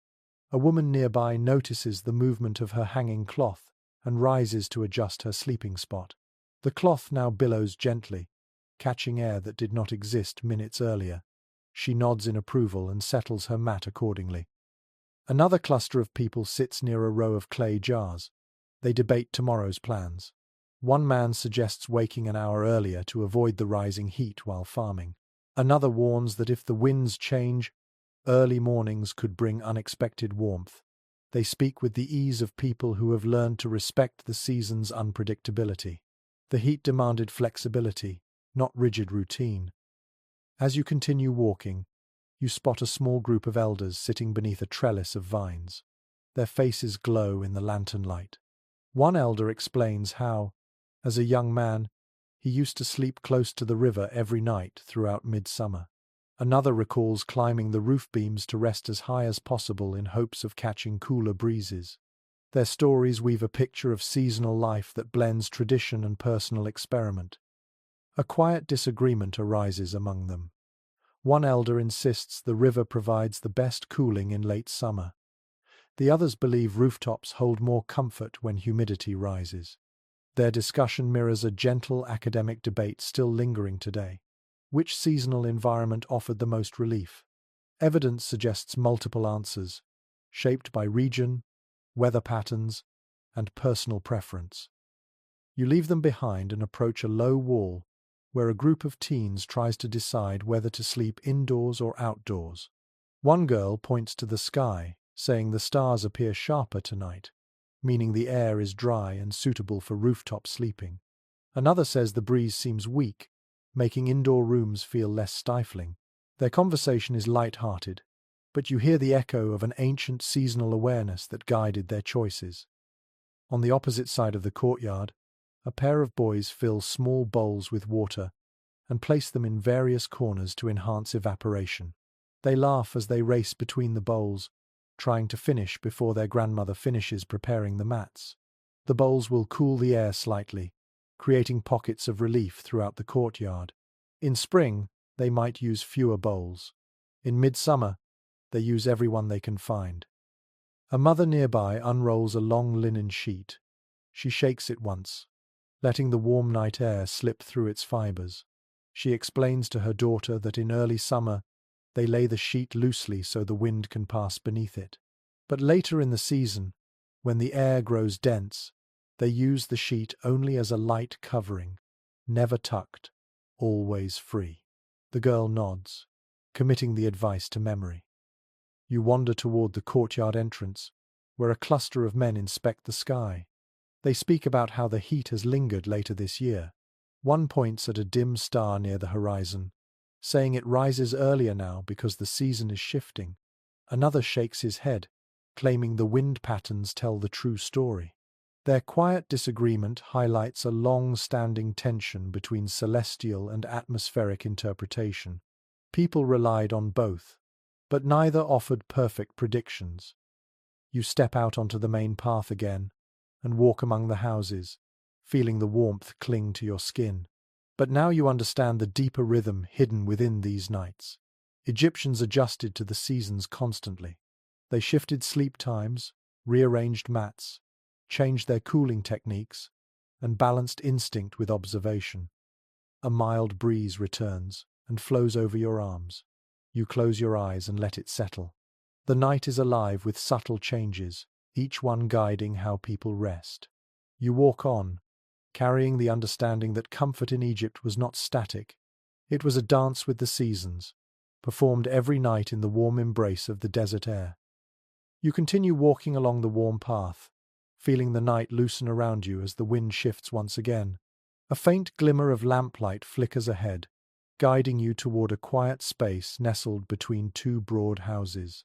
The air feels heavier here, as though carrying ancient thoughts, stories, and hopes. When you step inside the shaded courtyard, you notice the gentle arrangement of small objects placed near mats, jars, and low wooden altars. Something about the atmosphere urges you to slow down, to tread carefully, as if stepping into a place where dreams and beliefs still mingle in the darkness. A family sits near the center, their faces calm and reflective. One woman holds a carved wooden amulet shaped like a rounded figure with wide, open eyes. She rubs it gently with her thumb before placing it beside her sleeping mat. Another person hangs a small papyrus charm above the doorway. Its fibers flutter slightly in the shifting air. Near the opposite wall, someone traces a symbol in the dust with quiet intention before smoothing it away again. These gestures carry the weight of something deeply embedded in Egyptian life, a conviction that restful nights and safe dreams were tied to forces beyond the visible world. A frequently noted detail from Egyptian spiritual practice returns to your mind. Daily life, even at its most ordinary, was intertwined with symbols of protection and well-being. Images of deities appeared in homes not out of formality, but from genuine belief that such figures helped guide, soothe, or defend in unseen ways. Sleep, vulnerable and unpredictable, felt like a time when connection to the unseen world grew more present. You kneel near a mat where someone has left a small clay figurine shaped like a reclining lion. Its carved mane spreads behind its head in straight lines. The figurine faces the direction where the breeze comes in, as though keeping watch. You imagine someone placing it here each night, trusting it to guard the dreams of anyone who lies nearby. On another mat rests a painted wooden plaque showing the silhouette of a boat gliding across a band of blue. You run your fingers gently along its smooth edge. The image reflects the belief that the night journey resembled a river voyage. Sleep was a crossing, dreams were waters, and protection meant safe passage through the unseen currents. Someone must have placed this plaque here with the hope that the night would be calm and the dreams gentle. A quiet conversation drifts from the far side of the courtyard, where two women sit preparing a mixture using a shallow bowl. They combine oil with ground petals and crushed herbs. As you approach, the fragrant mixture rises into the air, soft and sweet. One woman dips her fingertip into the bowl and touches it lightly to her forehead. The other does the same, then applies a faint streak along the edge of her sleeping mat.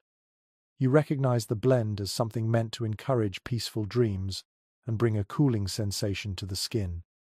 A moment from local tradition surfaces in your thoughts. Some communities believed that placing a small drop of cooling oil on the forehead before sleep helped calm the heart and settle the spirit. Whether symbolic or simply soothing, the gesture offered comfort on nights when heat made rest difficult. You walk toward the far edge of the courtyard where a small shrine stands against the wall. It is simple, made of clay and smoothed by time. At its base sit offerings: a few dried flowers, a piece of bread, a fragment of lotus stem. A young man kneels in front of it, eyes closed. His lips move slowly, forming soft words meant for no audience but the night. When he finishes, he stands and adjusts a linen curtain above the shrine to ensure the breeze flows gently across it. Another figure approaches the shrine later, this time an older woman carrying a clay pendant on a thin rope. She touches the pendant to her forehead, then ties it gently around a wooden post. The symbol carved on it resembles a protective gesture often associated with safe dreams. You watch her movements, simple but layered with emotional meaning. Nearby, a father shows his son how to place a small painted stone under the corner of the sleeping mat. The boy watches with wide eyes as the father explains how the stone represents shelter on difficult nights. These gestures serve as both comfort and inheritance, passed from one generation to another. A soft breeze moves through the courtyard, fluttering the edges of linen curtains and stirring the scent of herbs spread across the mats. The air feels lighter now, cooled slightly by the night, and shaped by the calm routines of the people preparing for rest. You sit for a moment near the doorway, letting the subtle mixture of fragrance and quiet reverence settle into your chest. In the far corner, two elders sit discussing something with patient voices. One mentions how dream protection practices vary from household to household. Another says that some families place symbolic objects under pillows, while others prefer to hang charms at the entrance. Their conversation echoes the variety that scholars still note today when interpreting the meanings behind these rituals. Some suggest these practices were symbolic, others think they were deeply personal. The truth likely sits gently between these interpretations. You notice a young girl seated alone beside her small mat. She holds a lotus petal, turning it slowly between her fingers. She eventually places it at the head of her mat, smoothing it carefully against the woven fibers. She lies down on her stomach for a moment, head turned toward the petal, and whispers something only she can hear. Then she rises and folds her hands in her lap, peaceful and assured. You walk to the center of the courtyard and breathe deeply. The warm air carries a quiet sense of longing, faith, and simplicity. Nights in Egypt were not just challenges of heat, they were moments of transition, where the visible and unseen worlds met in quiet companionship. The absence of artificial light made the night feel larger, deeper. Sleep became a kind of voyage, and people shaped their environment to make that voyage gentle. As you prepare to leave, you take one last glance at the objects scattered with care across the mats and walls. Each item holds a story. Each placement carries intention. They do not push away the heat. They ease the spirit that must endure it. You step out of the courtyard, carrying with you the soft hum of belief that made ancient nights feel safer, cooler, and more connected to the world beyond dreams. You step back into the open night, leaving behind the quiet reverence of charms and dream blessings. The air feels heavier here, shaped by the steady pulse of human activity that does not fully stop even after darkness settles. You follow a long street bordered by mud-brick walls until the glow of a few distant lamps becomes your guide. A faint scraping sound echoes from somewhere ahead. You slow your steps, sensing you are approaching a part of Egyptian life that rarely rests: nighttime labor. As you walk, the sounds grow clearer. A potter's wheel spins somewhere behind a half-open door. A soft, rhythmic tapping suggests someone weaving nets or patching a reed mat. In a shaded courtyard, two men are pulling rope through a wooden frame, twisting it carefully. Their motions are deliberate and measured, working at a pace the heat will allow. Night is not only a time for rest. It is also a time when the world cools just enough for people to complete tasks that the sun would punish during daylight hours. A well-documented pattern in ancient Egyptian labor now rises in your thoughts. Many types of work shifted partially into the night during the hottest months. Farmers, builders, craftspeople, and servants learned to balance energy with temperature. Some tasks demanded daylight, but others could be done by lamplight or moonlight, freeing hours of early morning for additional rest. Sleep itself was flexible, adapting to the season rather than following strict schedules. You stop beside a family courtyard where a man repairs a broken basket.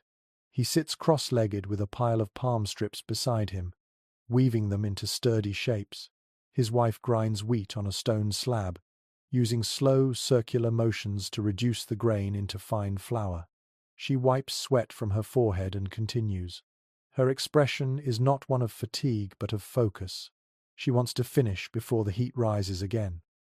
A child stirs beside them, rubbing sleep from her eyes. She sits near her mother and fans her softly with a palm leaf. The mother smiles but keeps working. You admire their teamwork, quiet and unspoken. Tasks at night become family rhythms when temperatures dictate how the hours unfold. You move farther along the alley and hear the faint ringing of metal on stone. You turn a corner and find a man sharpening a tool on a flat whetstone. Sparks flicker briefly each time he presses the blade. The light illuminates his determined expression. He pauses when a breeze brushes through, closing his eyes subtly as if savoring the faint coolness. Then he continues, pulling the blade along the stone surface in precise, practiced strokes. Across from him, another man rolls a heavy clay amphora toward a storage space. His movements are slow yet steady. He stops midway, breathing heavily. Sweat drips down his arms. Even at night, physical labor remains demanding, but his companion joins him, lifting the amphora from the base. Together they navigate the vessel through the doorway with a shared grunt. They laugh afterward, relieved. Their camaraderie softens the difficulty. A detail often mentioned in discussions of ancient labor practices comes to mind as you watch them. Work and rest existed on a kind of sliding scale. The hottest days created pockets of inactivity that had to be balanced by cooler nights. People did not push their bodies to dangerous limits simply because the sun offered light. They saved their strength for the hours that tolerated it. You continue your walk and find a rooftop where several young men work under the moonlight. One shapes clay tablets while another writes markings with a thin reed. A third man mixes pigment in a bowl, grinding minerals into powder and adding water sparingly. Their soft voices drift across the rooftop as they discuss the tasks of the next day. They laugh occasionally, sharing jokes that lighten the weight of labor. The scent of wet clay reaches you, grounding the moment in something honest and simple. Moving on, you step into a wide alley where a group of women carries large bundles of clothing. They gather around a shallow pool carved into the ground. You watch as they kneel and begin rinsing linen under cool water, beating each piece lightly against smoothed stones. The splashing sounds echo into the night. A faint scent of soap made from natron rises into the air. The women speak cheerfully as they work, exchanging stories and teasing each other. Their laughter becomes another rhythm in the night. You pause to watch them longer than you expect. There is something soothing about the mixture of motion, water, and chatter. It reminds you that nighttime was not only practical but also social. People found comfort in working together under the stars, where the heat felt less threatening and the world felt more forgiving. Not far away, an elderly man sweeps the alley with a wide broom made of stiff reeds. He moves methodically, pushing dust into neat piles. His motions create a gentle brushing sound. He pauses occasionally to lean on the broom handle, gazing at the moon as if drawing strength from its cool glow. Then he resumes, guided by decades of habit. You admire his patience. A small argument catches your attention from a doorway where two young men debate whether the night breeze will strengthen later. One insists it always does on nights like this. The other claims the wind has been stubborn and will remain weak. Their disagreement reflects a question that researchers still explore today. Did Egyptians follow predictable nighttime cycles? Or did they simply adjust in real time as the temperature dictated? Listening to them, You sense that flexibility mattered more than pattern. You continue onward and find a group of workers near a clay kiln. They sit in a circle, waiting for the interior temperature to drop low enough for them to safely remove newly fired pottery. A faint red glow pulses within the kiln. One worker dips a cloth into a jar of water and places it along his neck. Another massages his fingers after hours of shaping clay. They speak quietly about their progress, proud but cautious. You feel a respect for their endurance. Beyond them, two men tend to a row of animals. They lay fresh straw in shaded pens and brush dust from the hides of donkeys. One man wipes his brow with his sleeve, sighs, and leans against the pen. His companion jokes about the stubbornness of one particular donkey, and the two share a tired laugh. Even chores that must be done every day find a softer tone in the late hours. You reach the end of the alley and step into another courtyard where the glow of lamps reflects on several half-finished projects. A carpenter sands a wooden panel. A potter tests the rim of a new jar. A woman seals dried herbs into small clay containers. These tasks do not require the sun, only steady hands and patience. The night offers both. You notice that some people alternate between work and rest throughout the night. A man lying on a mat stands to help his wife move a basket, then lies down again moments later. Another sits listening to a neighbor's story while slowly mending a torn rope. The boundary between labor and relaxation blurs when the season demands flexibility. You stand in the center of all this activity and take a long breath. The warm air feels different now, shaped by shared motion and quiet purpose. The night is not silent or still. It is alive with cycles of work and rest that weave together seamlessly. People conserve their strength. They read the heat. They adapt without complaint. As you move away from the courtyard, the sounds of nighttime labor fade gradually into the hum of the warm air. You walk down a final passage, reflecting on how Egyptians transformed the dark hours into a space of resilience, cooperation, and survival. Sleep came when the world allowed it, shaped by necessity and season. You continue onward, carrying the hum of work and the softness of rest with you as the Egyptian night deepens. You leave behind the soft rhythm of nighttime labor and follow a curving path toward the outskirts of the settlement. The houses grow farther apart here, replaced by long fences built of woven reeds and low stone enclosures. The breeze carries a new mix of scents: warm hay, dusty fur, and faint traces of animals resting after a long day under the sun. As you walk farther, you begin to notice shapes shifting in the dimness. A pair of goats stir in their pen. A donkey shifts its weight and snorts softly. Somewhere a dog barks once, then settles again. You are approaching the part of the night where humans and animals share the same cooling strategies. A commonly acknowledged detail about ancient Egyptian life comes to your mind as the shadows around you move.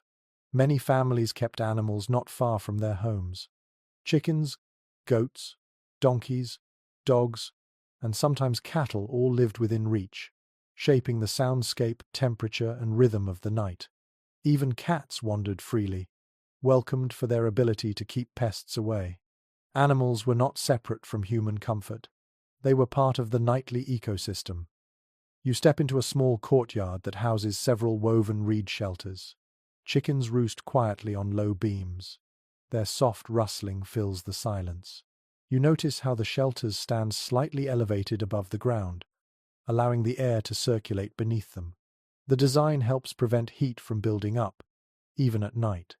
A few hens shift their wings, fluffing feathers to release warmth. The simple sight explains how even small creatures sought relief in warm seasons. A little farther ahead you find a donkey standing in the open air, tethered loosely to a post. It flicks its ears as you approach, reacting more to the breeze than to you. The animal looks at you with steady, patient eyes. Its coat, still warm from the day, carries a dusty scent that reminds you of the desert. You step closer and place your hand gently along its neck. The donkey exhales in a long, slow breath. You feel the rise and fall of its chest. It seems to appreciate the cool air just as deeply as you do. Nearby, A family works quietly around a low wall that encloses their goats for the night.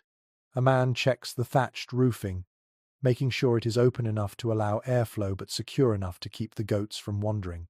A woman sprinkles fresh straw across the ground, creating a softer layer that will not trap heat. Their daughter pats one of the goats gently, laughing when the animal nudges her hand. You watch the family move with ease, attuned to the needs of their animals. A warm memory from village tradition surfaces as you observe them.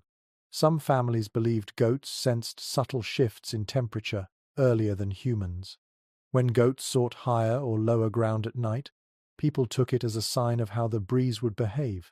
Whether true or not, the idea reflects how closely animals and humans lived, their breaths blending in the warm Egyptian air. You walk toward a larger enclosure where several cattle rest. They lie side by side, their slow breaths creating a faint, rhythmic sound that hums through the night. A man sits near them on a low stool, watching over his herd. He strokes the head of the closest cow, speaking softly to it. The cow responds with a gentle shake of its ears. You sense a quiet interdependence here. Humans cared for animals, and animals offered labor, milk, protection, or simple companionship. On the far side of the enclosure sits a clay trough filled with water. A boy dips a handful of straw into it, then sprinkles the wet straw over the resting area. The evaporating moisture will offer a cooling effect for both animals and humans. You kneel beside the trough and trail your fingers in the water. It feels surprisingly cool, likely drawn recently from a shaded jar. A faint scent of wet clay rises from the surface. You rise and make your way toward another pen where a few cats roam freely. Their eyes flash in the dim light as they weave between baskets and sleeping mats. Cats flirt with the edges of lamplight like spirits slipping between worlds. One rubs its side against a wooden post before settling to groom itself. You move closer, and the cat lifts its head but does not flee. It blinks slowly at you, accepting your presence. Cats were cherished protectors of stored grain and sleeping spaces, keeping insects and rodents at bay. Their presence alone shaped the comfort of the night. Beyond the cats, you hear a soft rustling from another shelter. You approach cautiously and see several dogs resting together, their bodies curled in loose circles. One dog lifts its head, sniffs the air, then goes back to sleep. A woman nearby kneels to check their water bowl and strokes the largest dog along its back. The dog thumps its tail once in response. These animals offer protection, alerting households to danger or strangers approaching in the dark.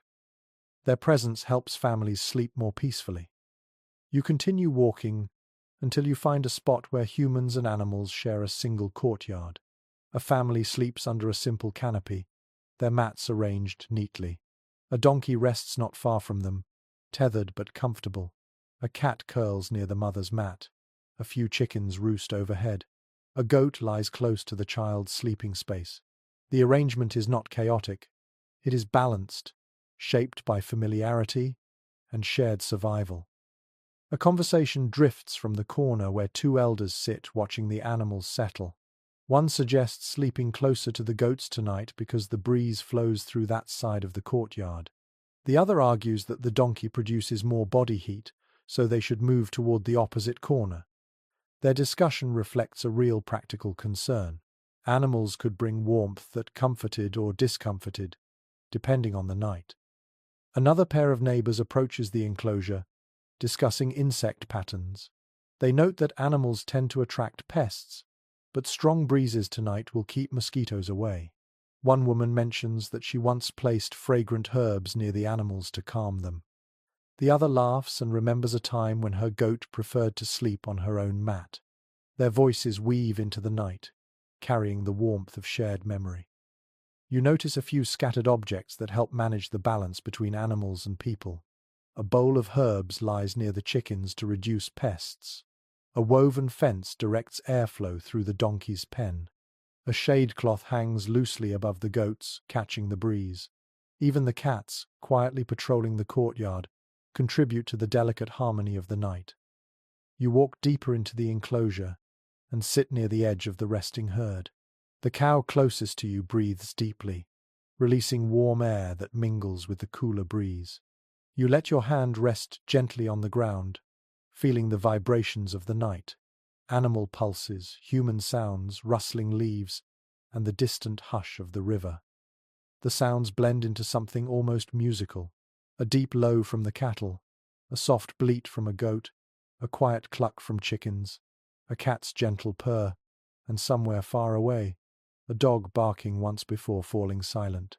These sounds fill the night not as disturbance, but as reassurance. Life continues around you. Nothing feels isolated. You lean back slightly and allow the mixture of warm and cool air to settle over your skin. You understand now that animals shaped not only the day but also the night. They influenced airflow, temperature, sound, and comfort. They were companions, protectors, and participants in the ancient rhythm of rest.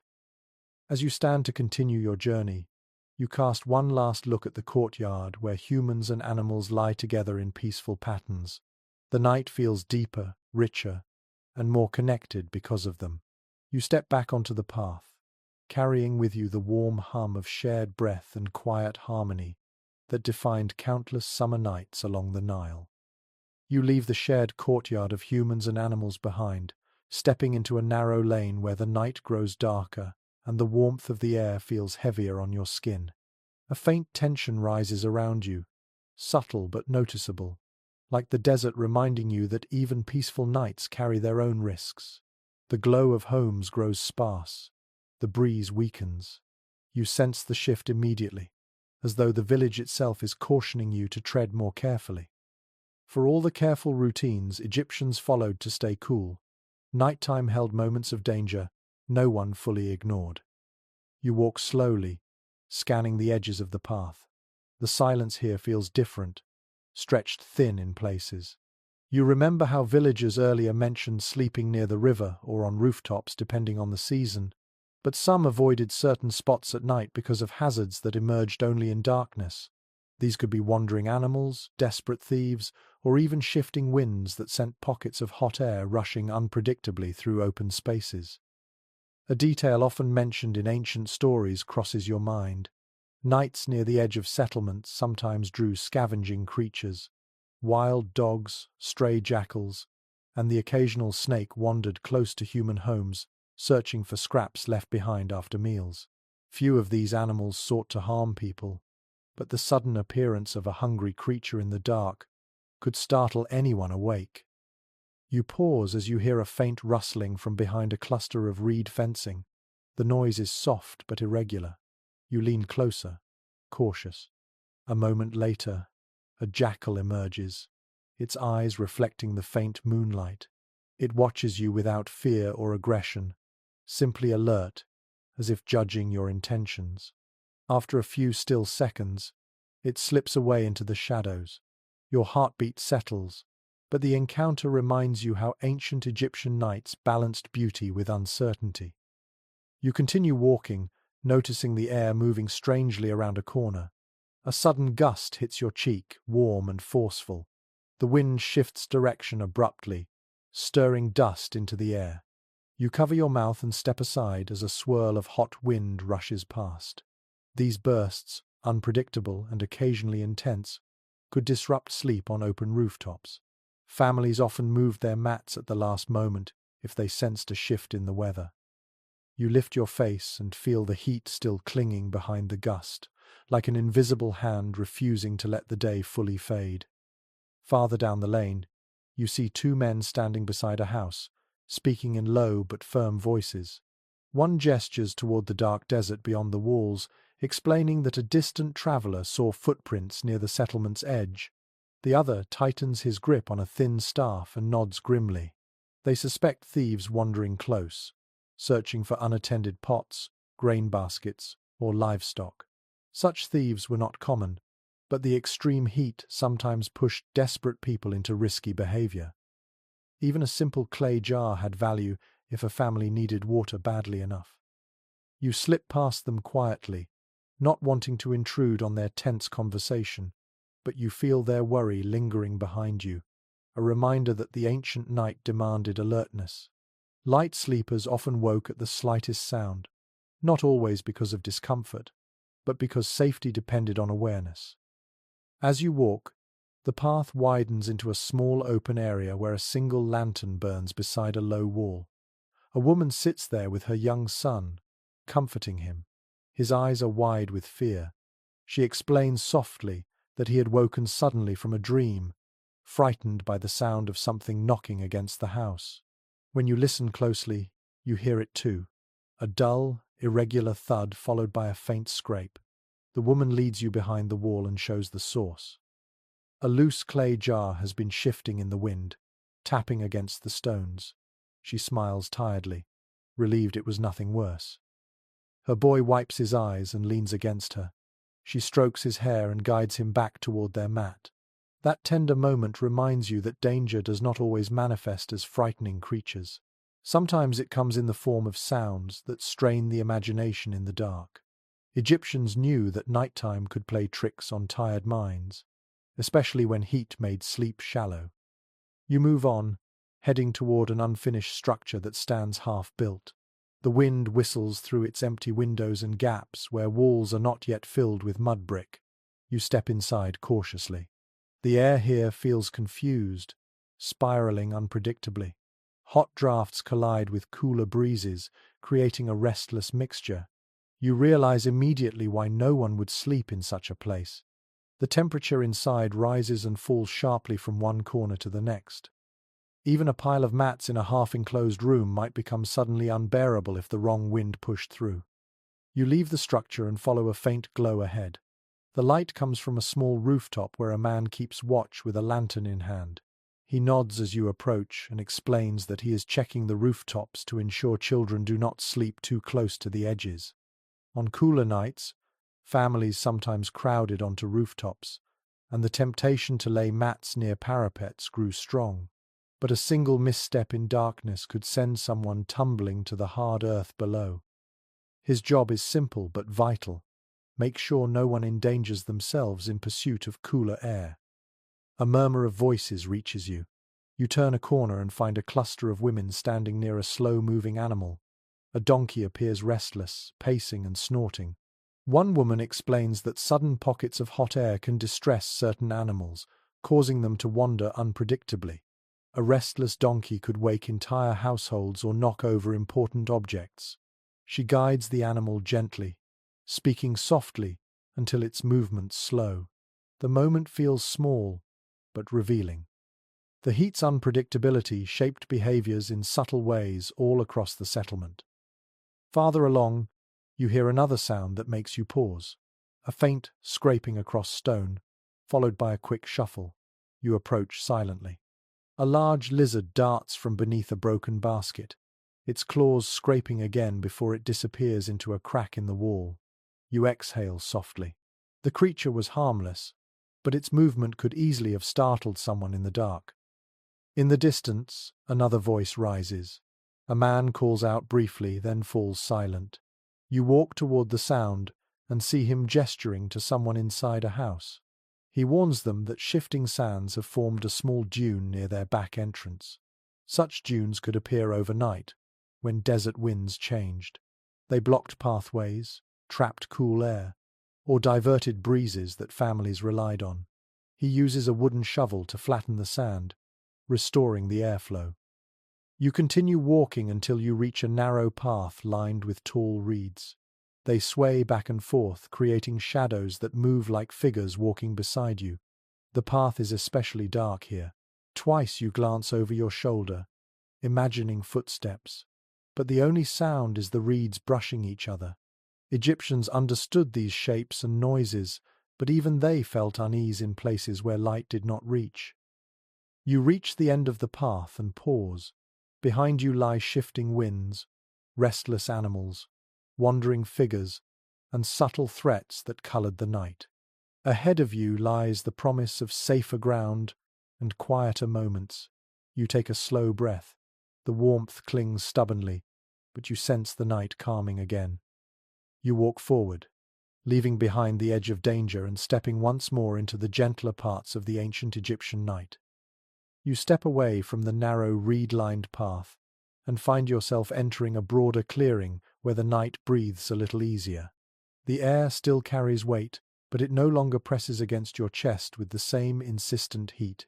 You pause, resting your hands at your sides, letting the world settle before you. It is here, in this quiet open space, that you begin to sense how Egyptians managed the worst heat waves of their long summers. Nights like this one, thick and reluctant to cool, forced people to rethink everything about their evening routines. They adapted, improvised, and relied on knowledge passed through countless generations. You walk toward a courtyard where several families have gathered.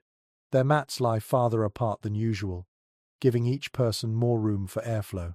Clay jars have been placed in clusters, some half buried, others elevated. A woman gently fans herself with a woven palm leaf, pausing now and then to dip her cloth into a pot of water. A nearby man sprinkles water across the packed earth, encouraging evaporation to cool the ground before people settle in for sleep. A detail well supported by archaeological and environmental studies surfaces in your thoughts. During extreme heat waves, Egyptians relied heavily on evaporative cooling. Not only did clay jars sweat water into the air, but families soaked mats, hung damp linens, and placed bowls of cool water where breezes could catch them. The technique was simple, but immeasurably important when nights hovered unbearably close to daytime temperatures. You move closer to the family using damp mats. A boy presses his hand against one and grins when the cooler fabric meets his skin. His father encourages him to spread the water more evenly across the surface, so the mat dries slowly throughout the night. You watch as the boy proudly obeys, lifting the edges of the mat and smoothing it out with both palms. The movement sends small droplets into the air, and the night breeze carries a faint chill across your arm. Nearby, an elderly woman sits near a large clay pot filled with water. She dips a small cup into it and pours a steady stream over her feet. The relief shows in her expression instantly. She fans her face gently while the water evaporates from her skin. Her daughter sits beside her, using a soaked cloth to dab her arms and neck. The moment feels tender, almost ceremonial.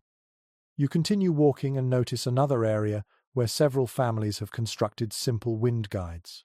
They have arranged palm fronds and woven mats in angled shapes, catching whatever faint breeze moves through the settlement.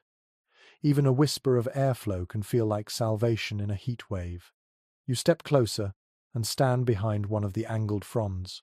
A breeze passes through, faint but noticeable, enough to cool the air around your face. You watch the frond tremble slightly in the wind. A group of teens stand nearby debating whether to spend the night beside the river or remain on the rooftops. One argues that the humidity near the water might make the heat worse. Another insists that the river breezes always feel cooler. Their disagreement mirrors a topic researchers still explore today, whether riverside humidity relieved or worsened heat stress. The answer depended on the person, the direction of the wind, and the severity of the heat wave. You turn toward the edge of the courtyard where a mother and her son gather a pile of reeds.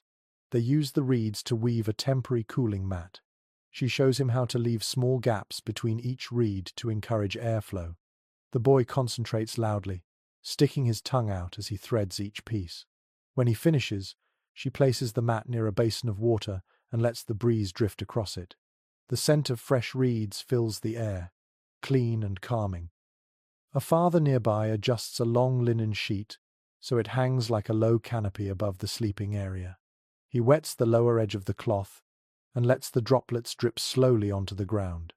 As the cloth dries, air passes through it and cools. A tiny vibration of chilled wind brushes your cheek.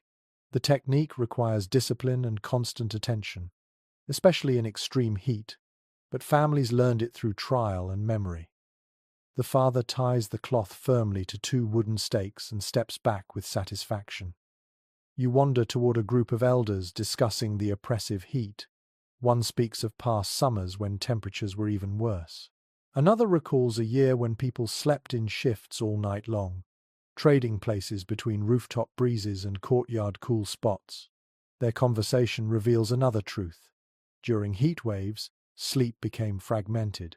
People rested in short bursts, waking whenever their bodies grew too warm, then moving somewhere cooler for another brief stretch of rest. Two young women approach a clay pot that has been soaked in river water. They lift it together and place it near the center of the courtyard. As night air passes around its damp surface, a chill rises subtly, creating a small pocket of cooler temperature. You kneel beside the pot and place your hand near its base. You feel the faint but steady cool breath it gives off. The sensation offers relief even before you touch the clay. Across the courtyard, a man carefully arranges flat stones in a shallow circle. He places a bowl of cool water inside it, explaining to a curious boy that the stones will maintain a slight chill throughout the night. The boy touches one of the stones and gasps softly at the coolness. The man laughs and pats the boy's back. You wander deeper into the gathering and notice piles of thick weeds and dried branches stacked near another family. They burn them slowly in a clay brazier to keep insects away while generating minimal heat. The smell rises in small curls, creating a protective barrier. A girl waves a leaf above the brazier, making the smoke drift toward their sleeping space. Nearby, you spot a rooftop accessible by a short ladder. You climb it carefully and step onto the flat surface. Several adults sit there fanning themselves with large woven palm leaves. The air up here is only slightly cooler, but the elevation helps. One man dips his fan into a bowl of water before fanning himself, sending droplets of cool moisture into the air. A woman repeats the action on her sleeping mat, letting the water fall evenly across it. You sit with them for a moment, feeling the warmth and the small relief that follows each breeze. The woman beside you explains that in the worst heat waves, families sometimes took turns staying awake to ensure everyone remained hydrated. She gestures toward a jar of fresh water nearby, refilled earlier from the coolest storage space they had. A distant shout from below draws your attention.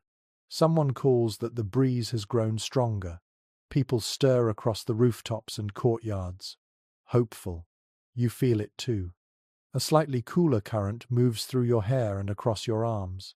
It is not much, but in a heat wave, even a small shift can change the entire night. You rise to your feet and let the breeze move through you. The heat no longer feels quite as heavy. The sound of quiet conversation softens. A few people begin settling for sleep, relieved at last. You look across the rooftops and courtyards and see families adjusting mats, dipping cloths in water, repositioning beds, and whispering thanks to the dark sky above. You stand quietly for a few moments, watching the ancient community breathe together through the worst of the heat. Their resilience shows not through grand inventions, but through countless small gestures woven into the rhythm of their nights. At last you step away from the rooftop and walk into the slowly cooling air, ready to follow the final stretch of the Egyptian night. You step away from the rooftop where the faint breeze finally began to stir, and drift toward the quietest edge of the settlement. The night has softened, though the warmth still clings to your skin. You feel the air settling into its slow descent, like a giant creature exhaling after a long, heated day. This is the final stretch of the Egyptian night, when families finish their rituals, when tired animals curl into the straw, and when the world finally allows itself to grow still. You move along a winding path bordered by small clusters of palms. Their leaves sway gently, brushing each other in a whisper you have come to recognize as one of the night's kindest sounds. Ahead, a group of families prepares for sleep beneath open sky. Mats lie in loose semicircles. Clay jars stand near each sleeping space. The scent of herbs and cooling oils lingers faintly in the air. You approach quietly, not wanting to disturb their final preparations. A mother adjusts a linen sheet over her daughter, smoothing the edges with delicate hands. The girl is already drifting, her eyelids fluttering as the breeze touches her cheeks. A father nearby lowers a woven screen to shield his sleeping spot from any sudden gusts of warm wind. He steps back, tests the airflow with the back of his hand, and nods. The ritual feels gentle, practiced, and filled with affection. A detail frequently mentioned in studies of ancient Egyptian rest habits returns to your thoughts. Most families did not treat sleep as a single long stretch but as a shifting sequence. They rested in cycles, moved if the heat grew too strong, woke briefly to reposition mats, drank small amounts of water, then drifted back into dreams. The night was alive and flexible. People flowed with it rather than resisting. As you continue watching, a young boy climbs up a short ladder to join his parents on their rooftop. His hair catches the moonlight. He carries a small clay doll tucked beneath his arm. He places it beside his mat and lies down, rolling onto his side. His mother strokes his hair once before, settling beside him. The rooftop becomes still, holding the soft sound of their breaths. Nearby, an elderly couple sits talking in quiet murmurs. They lift their faces toward the sky, pointing out faint constellations they have followed their entire lives. The man traces a cluster of stars with his finger, explaining how the season is turning.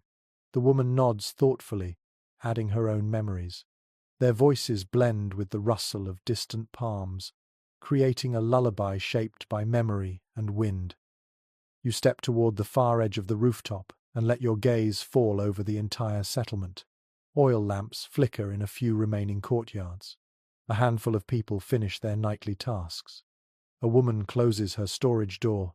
A man ties the last knot on a woven reed fence. Another sprinkles water onto the ground for a final breath of coolness before lying down. These small motions feel like the last strokes of a paintbrush completing a mural of rest. A soft discussion drifts from a corner where two neighbors speak about the day's relentless heat. One believes the next night will be cooler because the breeze arrived earlier than expected. The other remains unsure, noting slight shifts in the air that remind her of hotter seasons.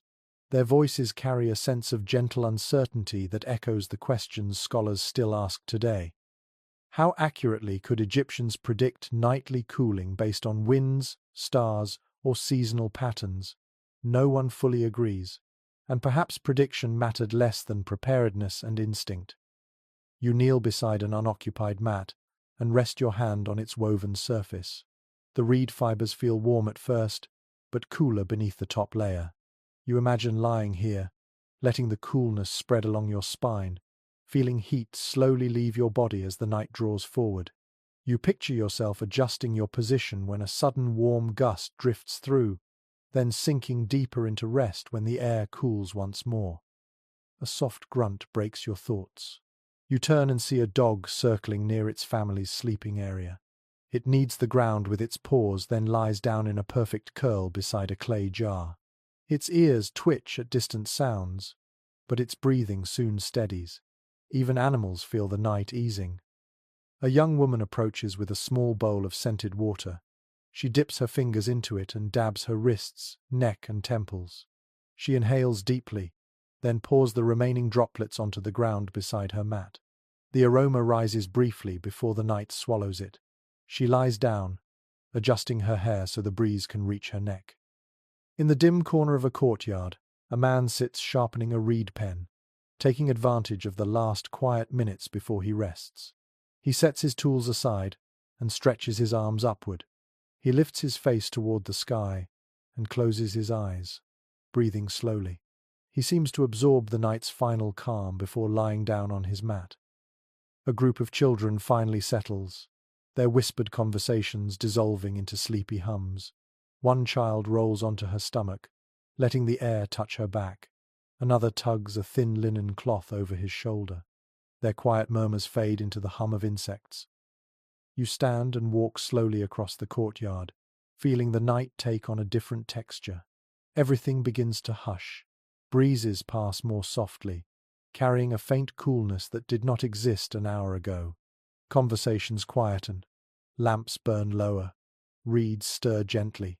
Even the river in the distance seems to soften its sound. You pause once more and take in the sight of the rooftops. Families lie together in loose circles. Some face the stars, some face the breeze, some curl around their children. Some stretch their limbs to shed the day's heat. Their silhouettes look peaceful, softened by moonlight and drifting air. You feel the night deepen, becoming almost liquid in its calm. The world grows slow, quiet, and tender. Ancient Egypt settles into a shared breath, preparing for the final descent into sleep. The warmth of the night now feels distant, softened by the whisper of breeze that flows calmly through the settlement. You walk slowly, almost drifting, letting each step grow quieter than the last. The lanterns fade into faint glows. The shadows deepen, but lose all sharpness. Everything becomes rounded, softened, safe. You pause beside a low wall and lean gently against it. The mud brick is warm, but no longer burning. It holds only a memory of the day. Above you, the stars seem to breathe with the earth, pulsing faintly in their slow, ancient rhythm. The air moves across your face in long, low strokes, like the night reassuring you it is finally time to rest. Families lie across rooftops and courtyards, their breaths rising and falling in the same slow cadence. Linen sheets ripple faintly with each passing breeze.